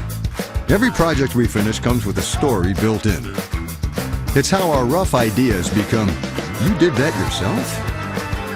So when we can save more on the projects that let us fix, make, and do more, well, that just makes the stories even better. More saving, more doing. That's the power of the Home Depot. Add some style to your sink with this Moen Banbury faucet for the new lower price of $79. Dad, why are you getting that? Is there a prize in there? There's a prize, all right. Inside every box of Cheerios are those great-tasting little O's, made from carefully selected oats that can help lower cholesterol. Is it a superhero? Kinda. Something unexpected to the world of multigrain. Taste. Delicious Pringles multigrain. Multigrain Pops with Pringles.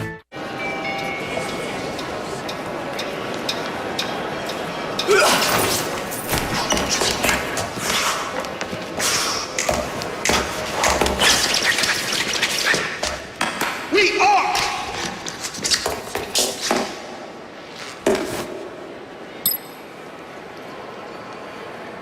Got it. Don't be the last to know. Get it faster with 4G. It's the network of possibilities. AT&T. Need to remind you again about the dumbest stuff on wheels. It's Wednesday nights here on Speed, and there's an all-new episode coming up. I believe the stroller's going to win. Yeah. Is that the kid's hair? The race is on. Hey, Wednesdays at 8. It's the dumbest stuff on wheels. It's pretty funny too, so don't miss it. Make that note for yourself. We're under a little bit of a pause here due to the track being cleaned up after Denny Hamlin's slap with the wall. Big lose. Kind of did it good to gather it back up and almost kept it off the Armco barrier, but couldn't quite. And there is the net result. They're looking this car over. You know, the body is the minor part here. Yeah. How much suspension damage to the right front? You can see them looking at the A-frames, the ball joints, everything on the right front, and then, of course, things like trailing arms in the rear. And this was coming out of turn 5. The carousel up the short chute just gets loose with him. He tries to keep it off the guardrail, but just can't quite do it, Kyle. Yeah, and it just snapped out from under him. And how many guys, and you talk about tire construction and a little bit stiffer sidewalk, how many guys in this practice yesterday, in the 2 practices, did we see lose the car coming out of the bus stop and stuff like that when you really want to lay on that tire? Guys that you normally never see spin out. Exactly. Denny Hamlin and Tony Stewart like yesterday. Exactly. Here he is, the 5-time champ, Jimmy Johnson. He has just completed Nationwide Series qualifying, where he put his car, the JR Motorsports machine, in the top 10. This is one of the tracks that Jimmy has never been victorious on in Sprint Cup Series racing. We'll see what he can do. He was running at the front last year. He kind of was really fighting it all race long, and then he got tangled up in an incident between Jeff Burton and Kyle Busch at the final turn 7 that really ended his day in dramatic style. We'll see where he can put the low Chevy right here, right now.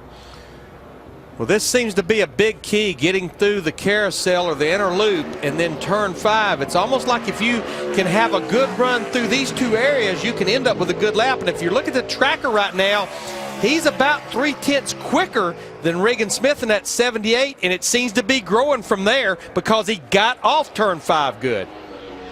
Talking of big names in motorsport, Jimmy regularly races with the Gurney family name. It's Alex Gurney, son of Dan, and the Bob Stallings Gainsco team in Grand Am Daytona prototype action to make himself a better road racer. We know that he's won at Infineon in Sonoma in California. This one's still on his to-do list, and Johnson goes to the top. Fastest time of the day, a 1:10.1, and that is close to half a second faster than Regan Smith. Well done, Jimmy. That's big right there. That's a big lap. Well, he said in his interview he was looking for speed. I think he found the speed and did a nice job. The car really turned and just took to the corners good through this inner loop. Yeah, if you could play him back against some of the other guys, he got into the corner really fast. He got in, carried some speed, but that car really rotated to the inside. He hit the ripple strips on the inner part of the inner loop, which means he found the shortest way through there because that was more of a straight shot, where these other guys are letting the car drift out. Now, we see Paul Menard here, and talking to some of the guys on his team, and some of that stuff. Paul's a road racer. I don't think sometimes that we think about Paul Menard being a road racer, but he's one of those guys that's really good. And I know the Slug and those guys are really excited about him running here and having a good finish. Made his first Sprint Cup Series race here at the Glen way back in 2003. Boy, he's come a long way in Sprint Cup Series racing since then. Our Brickyard 400 winner of 2011.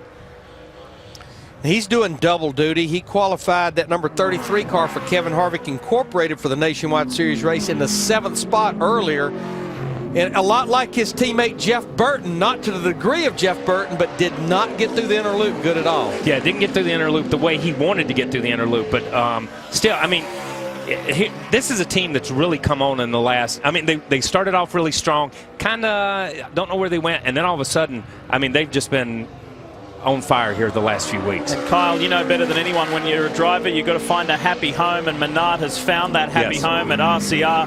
He loves the cars, loves the equipment, really enjoys the group of guys that he works with, runs close to the safer barrier, but no real danger or harm there. Where does this go for Menard? Not all that well. 13th. The inner loop error was costly. It's going to be so interesting to watch Paul Menard and his 2017 over these 5 races. He has that win at Indy that we talked about. He's 54 points, though, outside the top 10. And one guy he's chasing, Bob, is Denny Hamlin. And Denny Hamlin, what do you think about what happened out there? I committed to not giving up. It's just our car was super fast. And, you know, we wrote down in our notes the last 2 years that I wasn't nearly aggressive enough in qualifying. I was more content on hitting my marks and making sure it was a smooth lap, and we always qualify about 25th. So wasn't going to do that this time. I was aggressive, and obviously we got a little loose, and you see what happened. But I'm excited about how fast our car was, to be honest with you. How bad's the car, and can you keep this car? Do you need to go to a backup? No, we're going to keep this car. It barely touched the wall, and really the wheel wasn't out of alignment at all. So just looked like some minor body stuff, and we'll get them tomorrow. Well, guys, if it was as fast as it was today, tomorrow, they'll be in good shape coming through the back. Sporting a new fast haircut too. If you follow Denny Hamlin on Twitter, he committed to that earlier in the week. Said, I'm bored. It's time to do it. And he did it. And he did it. Obviously, I've never been bored. I've been bored, but I just couldn't go there. Clint Boyer on screen, the 3rd RCR car to run in Sprint Cup qualifying that we've seen. It's been a bit of a challenging weekend for Clint here at the Glen as well.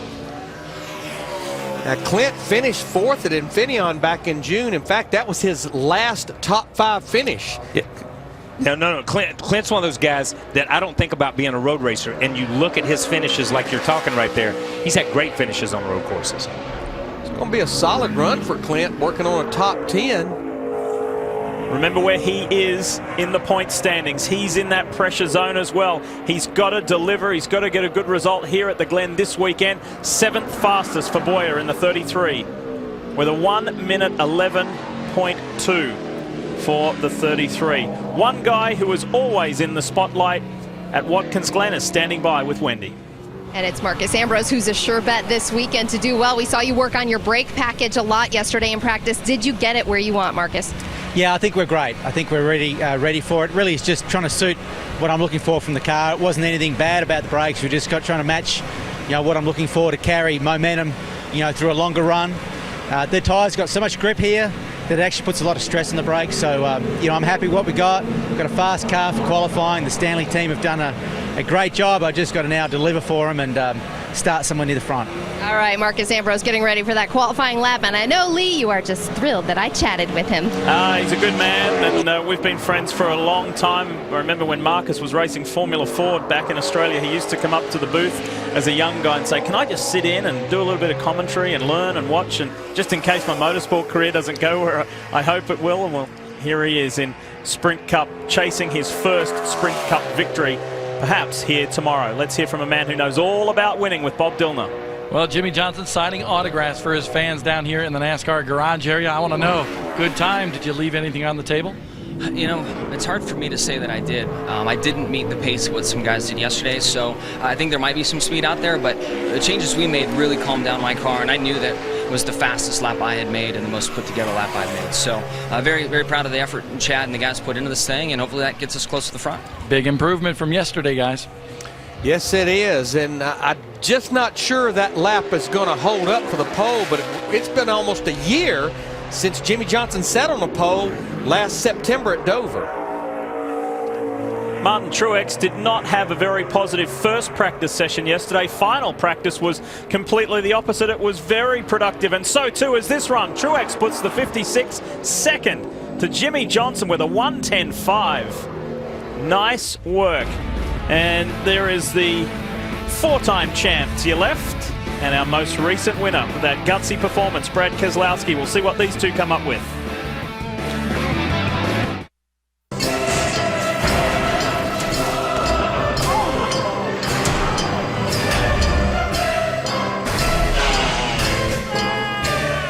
Dumbest Stuff on Wheels. Wednesday, 8 Eastern on Speed.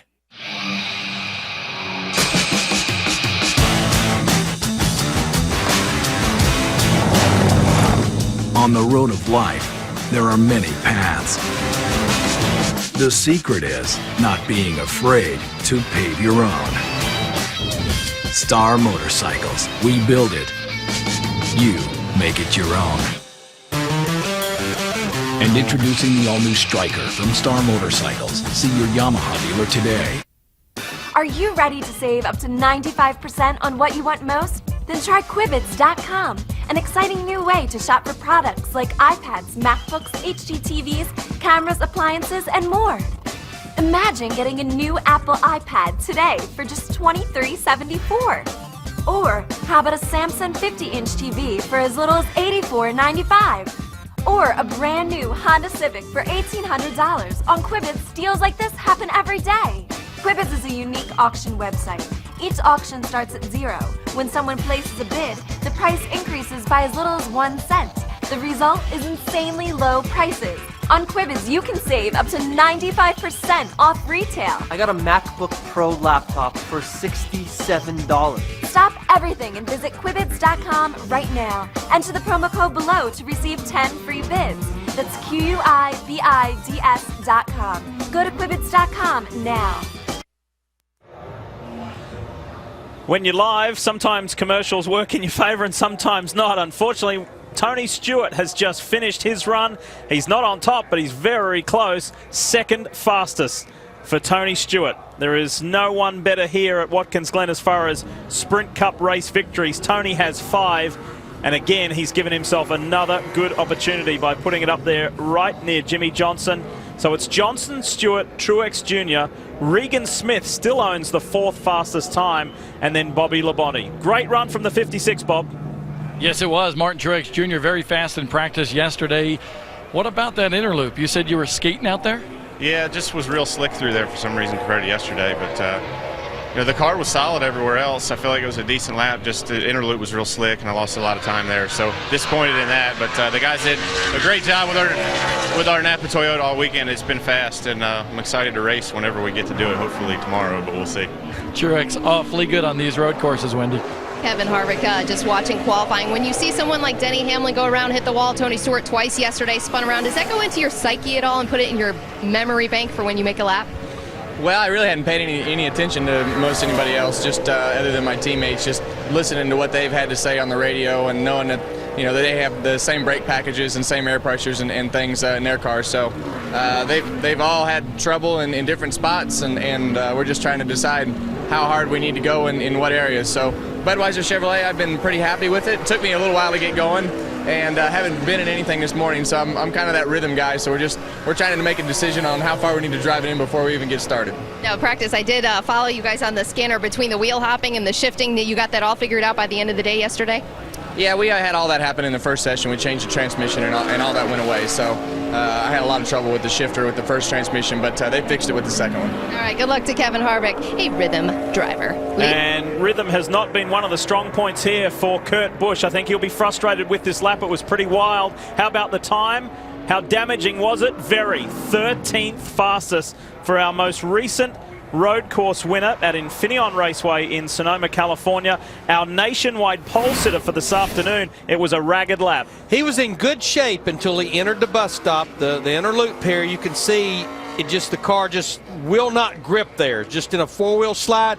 And as Kyle pointed out earlier with a couple of drivers, when that happens, it just goes downhill from there, and that's what happened through the remainder of the lap. And you can see he's not a very happy guy right now. That's frustration right there. And, you know, the bus stop today seems to be risk versus reward. And these guys are taking a risk there. And if they make it through it like Jimmy Johnson did, which was incredible, then the reward is great. But when you miss it, it's killing these guys, because Kurt Busch had a really good car. And when you heard Kyle Petty say a little earlier, don't be greedy on the way in. Don't try and go in too fast, because you'll pay the penalty trying to come out. Here is the Sprint Cup points leader, Carl Edwards, who is a very accomplished road racer.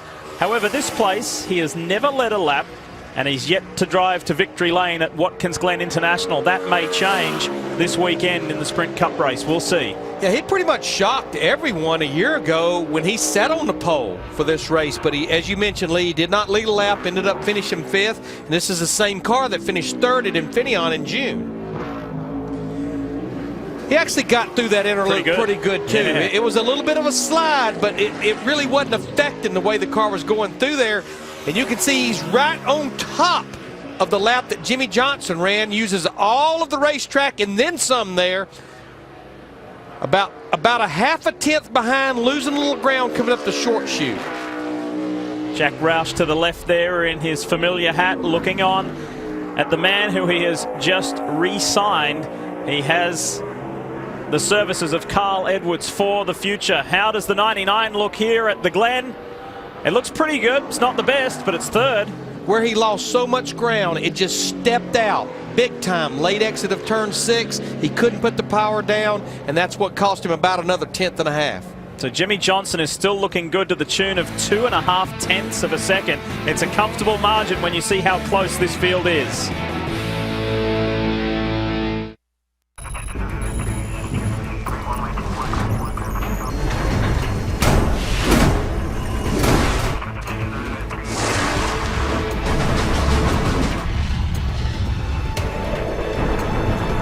Castrol Edge, with titanium fluid strength technology, is tested and perfected to be our strongest oil, no matter what you put it through.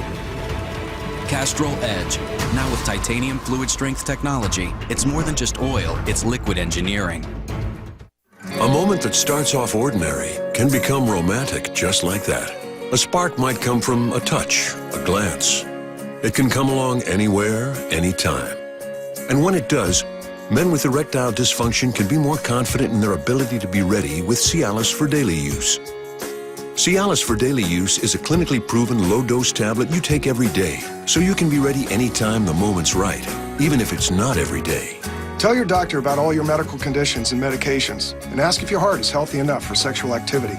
Don't take Cialis if you take nitrates for chest pain, as this may cause an unsafe drop in blood pressure. Do not drink alcohol in excess with Cialis. Side effects may include headache, upset stomach, delayed backache, or muscle ache. To avoid long-term injury, seek immediate medical help for an erection lasting more than 4 hours. If you have any sudden decrease or loss in hearing or vision, stop taking Cialis and call your doctor right away. Ask your doctor if Cialis for daily use is right for you. For a 30-tablet free trial offer, go to Cialis.com. Once Trevor and his co-workers experienced the sheet metal strafing intensity of NASCAR, their business trips were never the same. Hey, she's a little loose coming out of the turns, but overall, I think we had a great car today. You guys did an awesome job. Forfeiting their preferred status was worth discovering that if everything was more like NASCAR, everything would be more awesome. I thought our boss was going to need a wrecker, but looks like he made it back.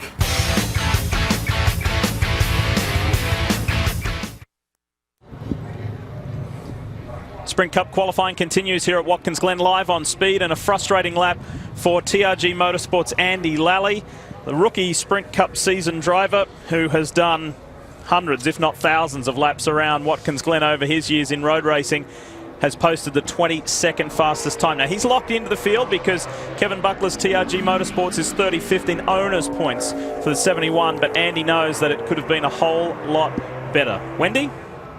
Brad Keselowski just chatting over here with some Penske people, and 1 second. Okay, Brad. That's amazing how loud these things are. It truly is loud right here. We are on pit road. Yesterday, you gave up some appearances last night to do some rehab, but the good part is you gave away tickets on Twitter to follow up. How are you feeling today after rehab? Way better, way better. You know, I've got some help from some really cool people and different doctors that have come down to the racetrack, and you know, after I saw them this morning, I feel 100%. It's just when I don't see them for a day or so, it really hurts. So, you know, got to get a little rehab in last night and this morning again, and should help us out for this qualifying effort for the Miller Lite Dodge Charger. So, hopefully we can run a good lap. You know, we were like 5th or 6th fastest in practice, and feel pretty good about our car and qualifying trip. All right, good luck and holding up with that ankle and that back. Lee? Of course, he was a talking point last weekend, Wendy, at Pocono, and the remarkable story with him going on to the win. How much of a factor will it be here this weekend for Brad Keselowski, the injury on his left ankle? I think if this was the week after his Road Atlanta wreck, it would be huge. I think, as he said, with the rehab and stuff, he feels 100%. He's not 100%, but at least he feels that way. And as long as he feels that way in his head, I don't think it's going to be as big an issue for him. Casey Kane qualified on the front row last week in Pocono. It won't happen this week. The number 4 Red Bull Toyota is in the 10th place provisionally at the moment. Bob? Not on the pole this year for Carl Edwards at Watkins Glen. Where did it go wrong? I think it was mostly, what did Regan Smith call it, the U-joint between the pedals and the steering wheel? I think it was that part of the car that we really struggled with on that lap. I thought I had a pretty good lap going. I don't want to know if it wasn't good, but it felt like a pole lap up until I got to the bus stop. And then I came to a full stop. I let all the passengers on. I collected tolls, you know, and then I took off again.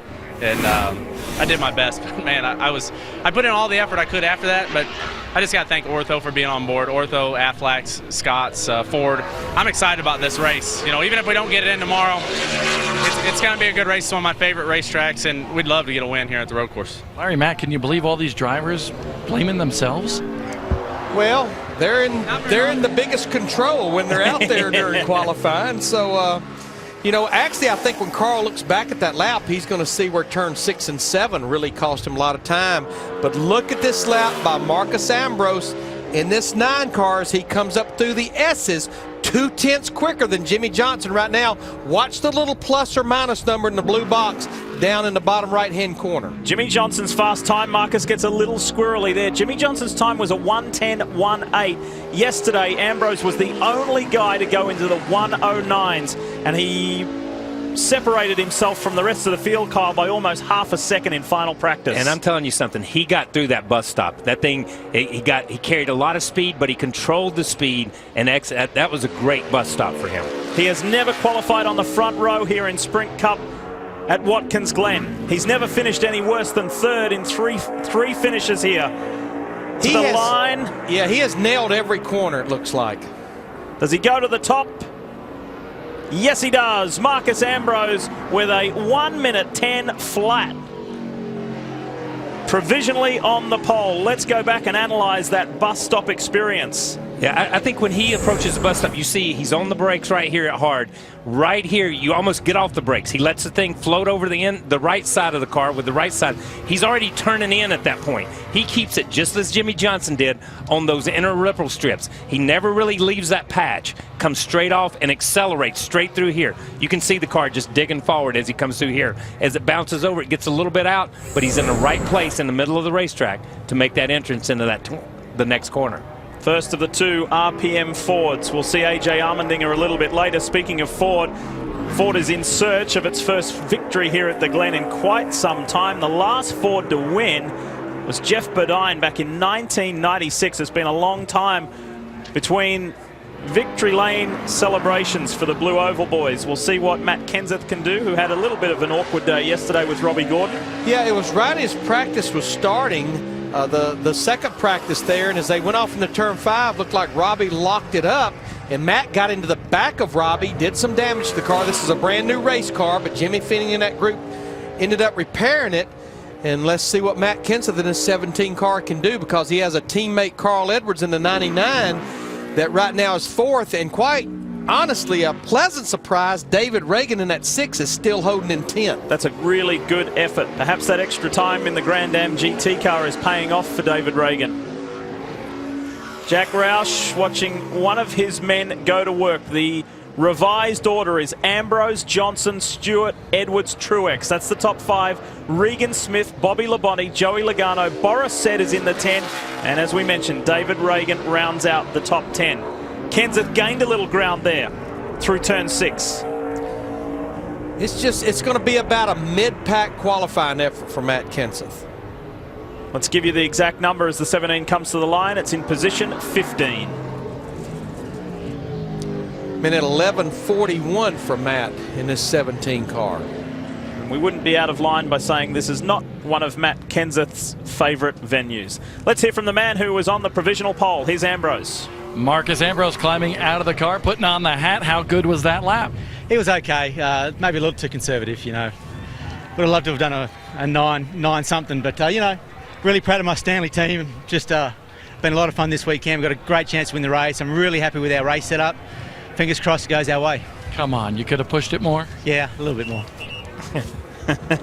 I like when Bob Dillner intercepted Marcus on the way back from the bathroom yesterday, where he was having a chat with David Reagan, and he said, "What did David Reagan want from you?" And Marcus didn't really give up too much of the conversation, and Bob pushed him and said, "Come on, what was Reagan asking you for?" And Marcus said, "About half a second." About half a second. That was good. Yeah, but I think if we could go back to Infineon and do interviews with Marcos, he never felt comfortable.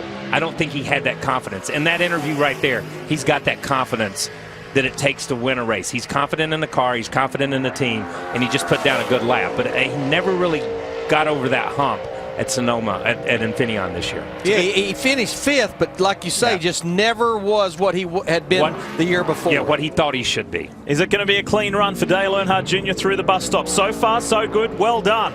Yeah, good interlude. Not too bad there. It's a huge weekend for Junior. He's trying to maintain his position in the top 10 in points. He's 23 points ahead of Denny Hamlin, who is in 11th. This track hasn't been all that kind to Junior over the years, so it's a very important weekend in the big picture of the chase and the championship. His car really looks good. I thought about it when Casey Kane was out there. These two cars look similar. They look really stable. They look really good on the racetrack. There's just not a lot of speed in either one of them. They're not making time. And that's something the Hendrick cars have complained about the last few years. I know Jimmy Johnson's 2nd right now is Dale Earnhardt Jr. in the 88, ends up 16th. Is no huge complaint, just not a fast time on the stopwatch.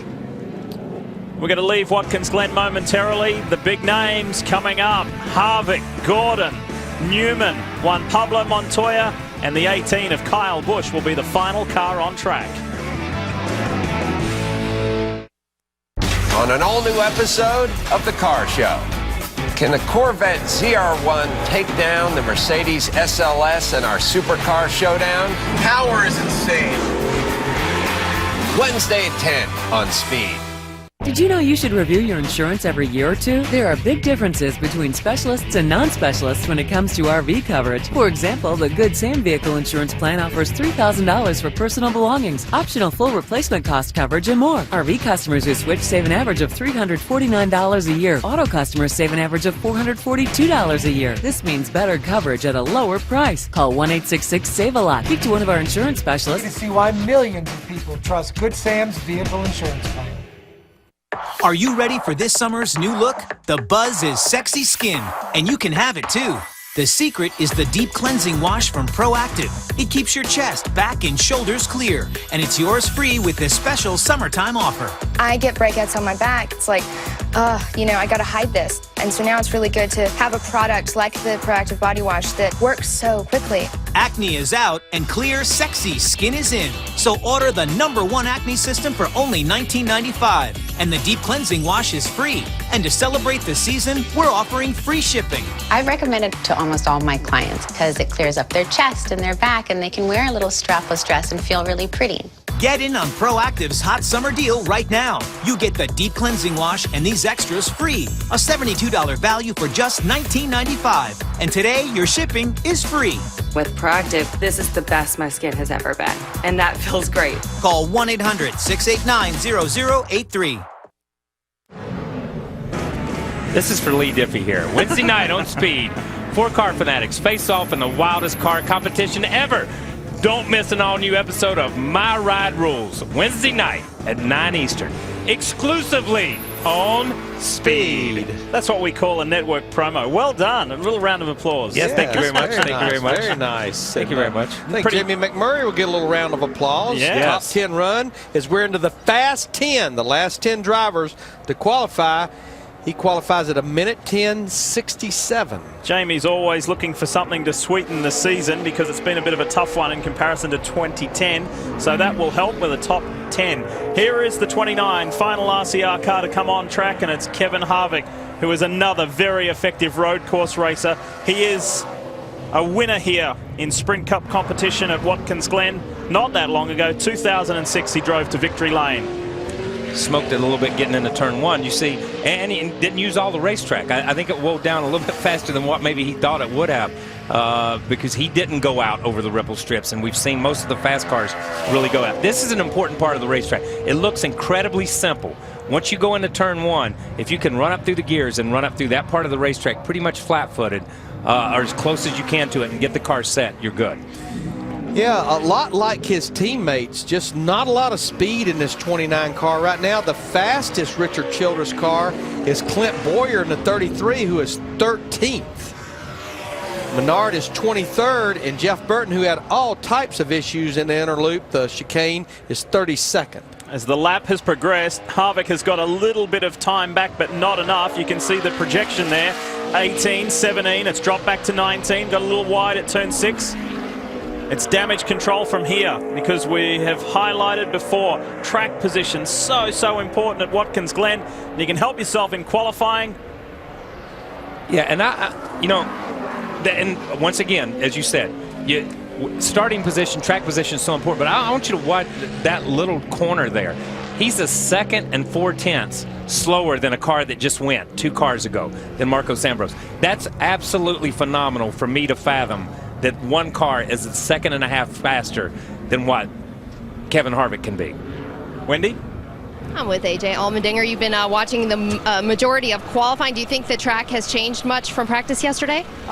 It seems if you look at the lap times overall, the track's getting a little bit slicker. Of course, Marcus goes out there and puts up a lap and kind of kills that theory. But, I think the Best Buy Ford's been really good, been really happy with it. Marcus is the man to beat. I mean, he's probably the best here at driving these race cars around a road course. But, we were really fast, and ultimately it's just about trying to put a solid lap. And I feel like we do that with no mistakes. We should be somewhere inside the top 5, if not top 3.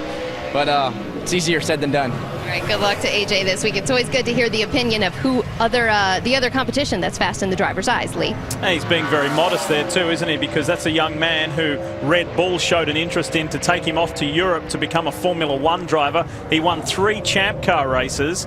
very effective road racer, and he says his teammate is probably the best at getting around this place. And for the life of me, I will never understand what Red Bull did there. They paid the price with A.J. Allmendinger for almost 2 full seasons. It looks like they were about to reap the fruits of their labor, and then they released him. I'll never understand that as long as I live. And this man here, Mark Martin, played a very important mentoring role for A.J. Allmendinger when things weren't going well in those early years at Red Bull Racing. He said, hang in there. I've been around this sport long enough to see those who have got it and those who haven't. He said, young man, you've got it. Hang in there. Good things will come. Are there going to be good things for car number 5 as Mark Martin comes to the line? Let's see. Nope, 16th fastest. Not bad, though. He had a good last 2 corners there. He picked up probably 4 or 5 positions on those last 2 corners. Guys, this is the 3rd of the Hendrick cars that's qualified. Jeff Gordon still to go. There's a decal on the C-post of all 4 of these cars, so our condolences go out to Rick Hendrick and his family. His mom, Mary Hendrick, passed away this past Monday. Just a sweet, sweet lady. She was 88 years old, so our thoughts and prayers go out to the Hendrick family and the entire Hendrick organization.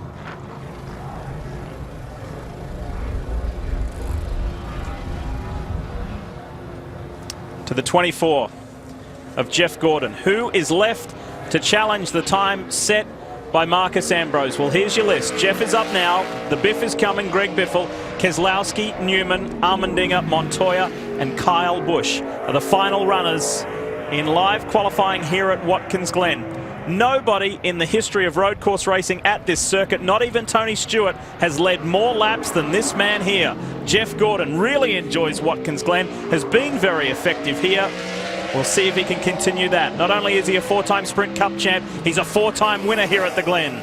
And he's been very effective over our last 8 races here of 2011. 1 win, 7 finishes of 11th or better, and he has went from 13th to 7th in points. And I think Wendy's with the driver. We'll see qualified dead last when this session ends. Yes, Larry, he will be going dead last based on those practice times. Kyle, you've watched everybody's times. Do you have anything for Marcus Ambrose today? I don't know. I think so. You know, our M&M's Camry is really good this weekend. We've been fast, and, you know, we'll see what the guys in front of us have in store. I think the 43 and the 42 are both pretty strong, too. So I'm looking forward to it. You know, the guys did a great job for me. So if I can do my part, hopefully we can end up somewhere in the top 5, at least get a good starting spot and race from there. All right, thanks to Kyle. We know in qualifying and race trim, he was both fast on those charts. Kyle will start on the front row for this afternoon's Nationwide Series race alongside his big brother. Not sure Jeff Gordon is going to be overly excited about this qualifying run. Outside the top 10, ends up 12th. His Hendrick teammate, Jimmy Johnson, is still on the provisional front row. Ambrose and Johnson, the top 2. Dad, why are you getting that? Is there a prize in there? There's a prize, all right. Inside every box of Cheerios are those great-tasting little O's, made from carefully selected oats that can help lower cholesterol. Is it a superhero? Kinda. The American Garage. The temple of the tune-up. The Taj Mahal of overhaul. More of them count on AutoZone parts than ever before. But parts are just part of what we do. Our trusted advice and helping hands approach is everywhere. So, whether it's his place, her place, or the pro's place, parts are just part of what we do. Get in the zone! AutoZone. Super 8 wants to turn your garage into a super destination. Pow! So we're ringing in the month of 8 with our biggest sweepstakes ever. You could win a new Ford Escape Hybrid. Check out Facebook for Super 8's Great Escape. It's happening now!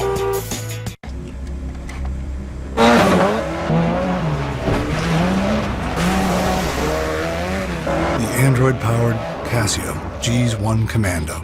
Shock-resistant, water-resistant, life-resistant.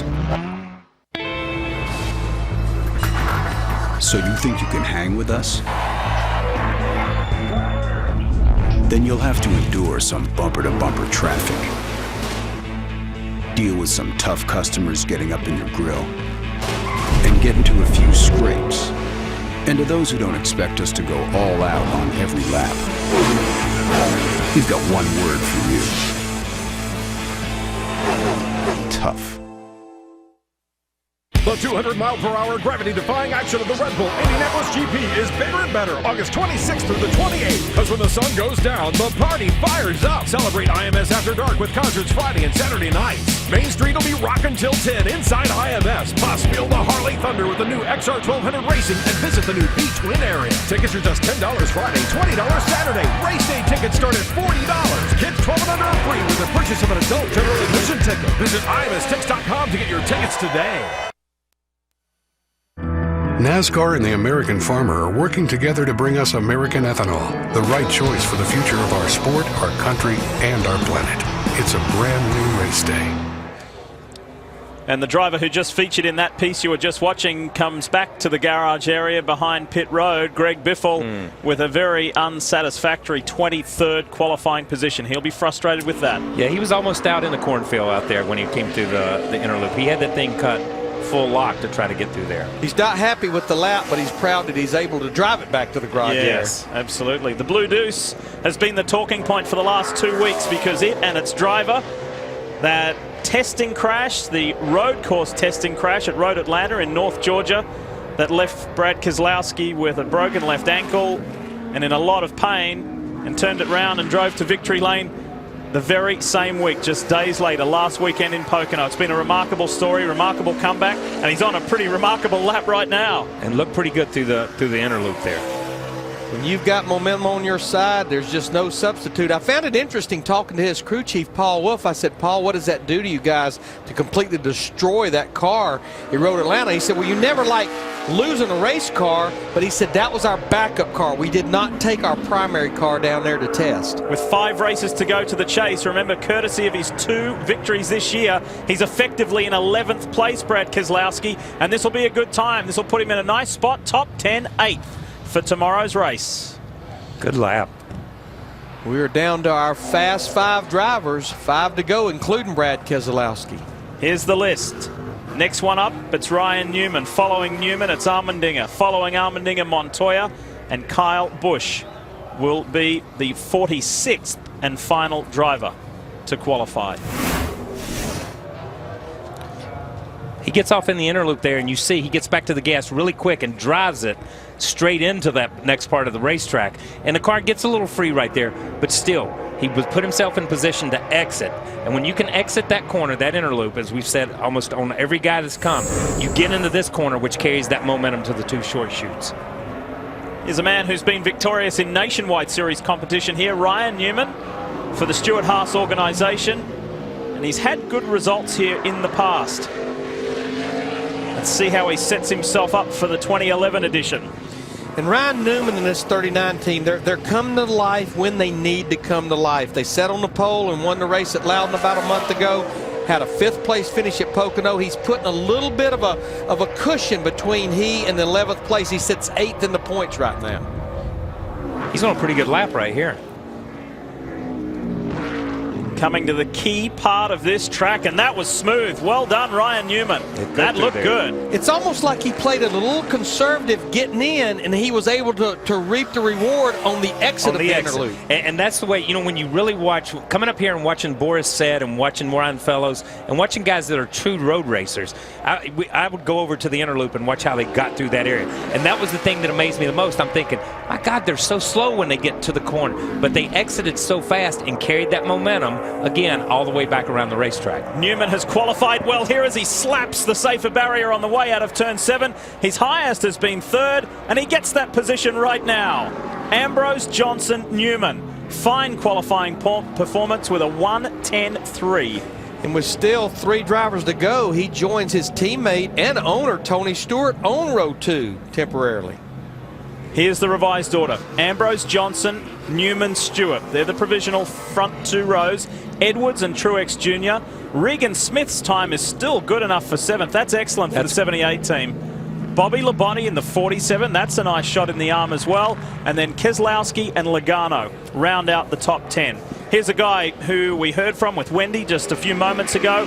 He got his best ever Watkins Glen result last year, a 4th. Drove a very tidy race and could definitely be vying for victory here tomorrow. AJ Allmendinger's qualifying lap begins right now. Kyle, I say this actually is a bit of a compliment. This will either be really fast or it could be trouble for A.J. Allman. Yeah, and he was searching right there. You saw a little bit of brake smoke, just like we saw out of the 29 car when he went down into turn 1. I think he got in there a little bit hotter than he wanted to. Through the S's. He is driving that thing. Look at him up on the wheel. Driving the wheels off. Here's the King in amongst that crowd.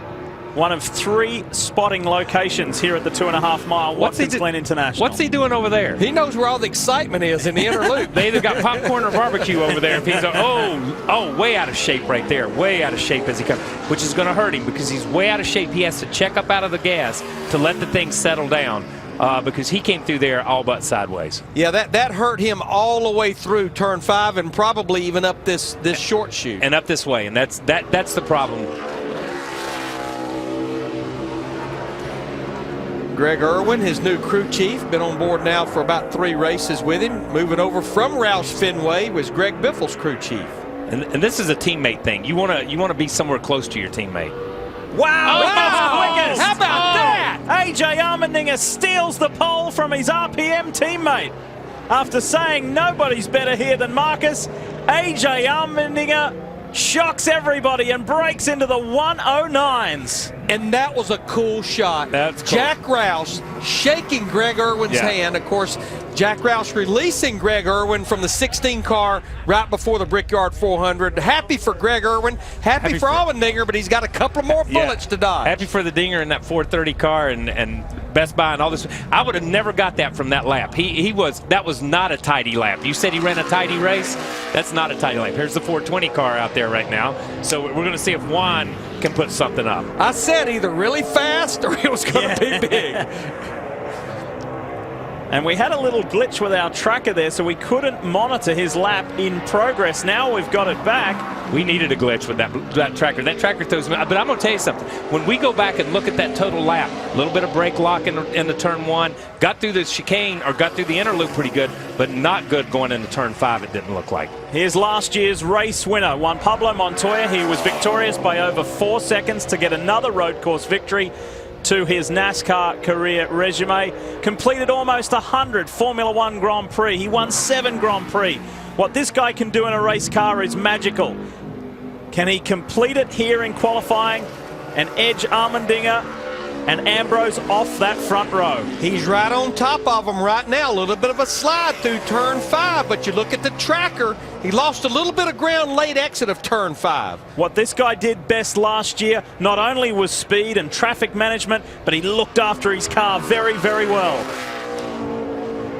He got through turn 6. That probably hurt him right there, setting up for the final corner. I'm just not sure it's going to get there.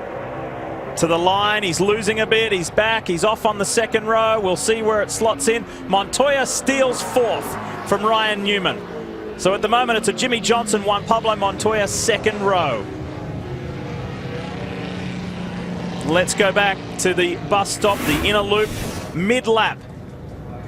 So the carousel as he exits the bus stop, and look at him run wide here. Oh yeah, he used every bit of the racetrack out there. And you know, but that's what they do at Sonoma. When you see at Sonoma that one corner down there, they'll go way out over the ripple strips to find the asphalt that's got the best grip and then come back. And I think what we'll find, that's what Denny Hamlin did not do on his lap. Yeah. He did not use all of the asphalt that was out there. Oh, that's using every bit of it right there. Don't do it here.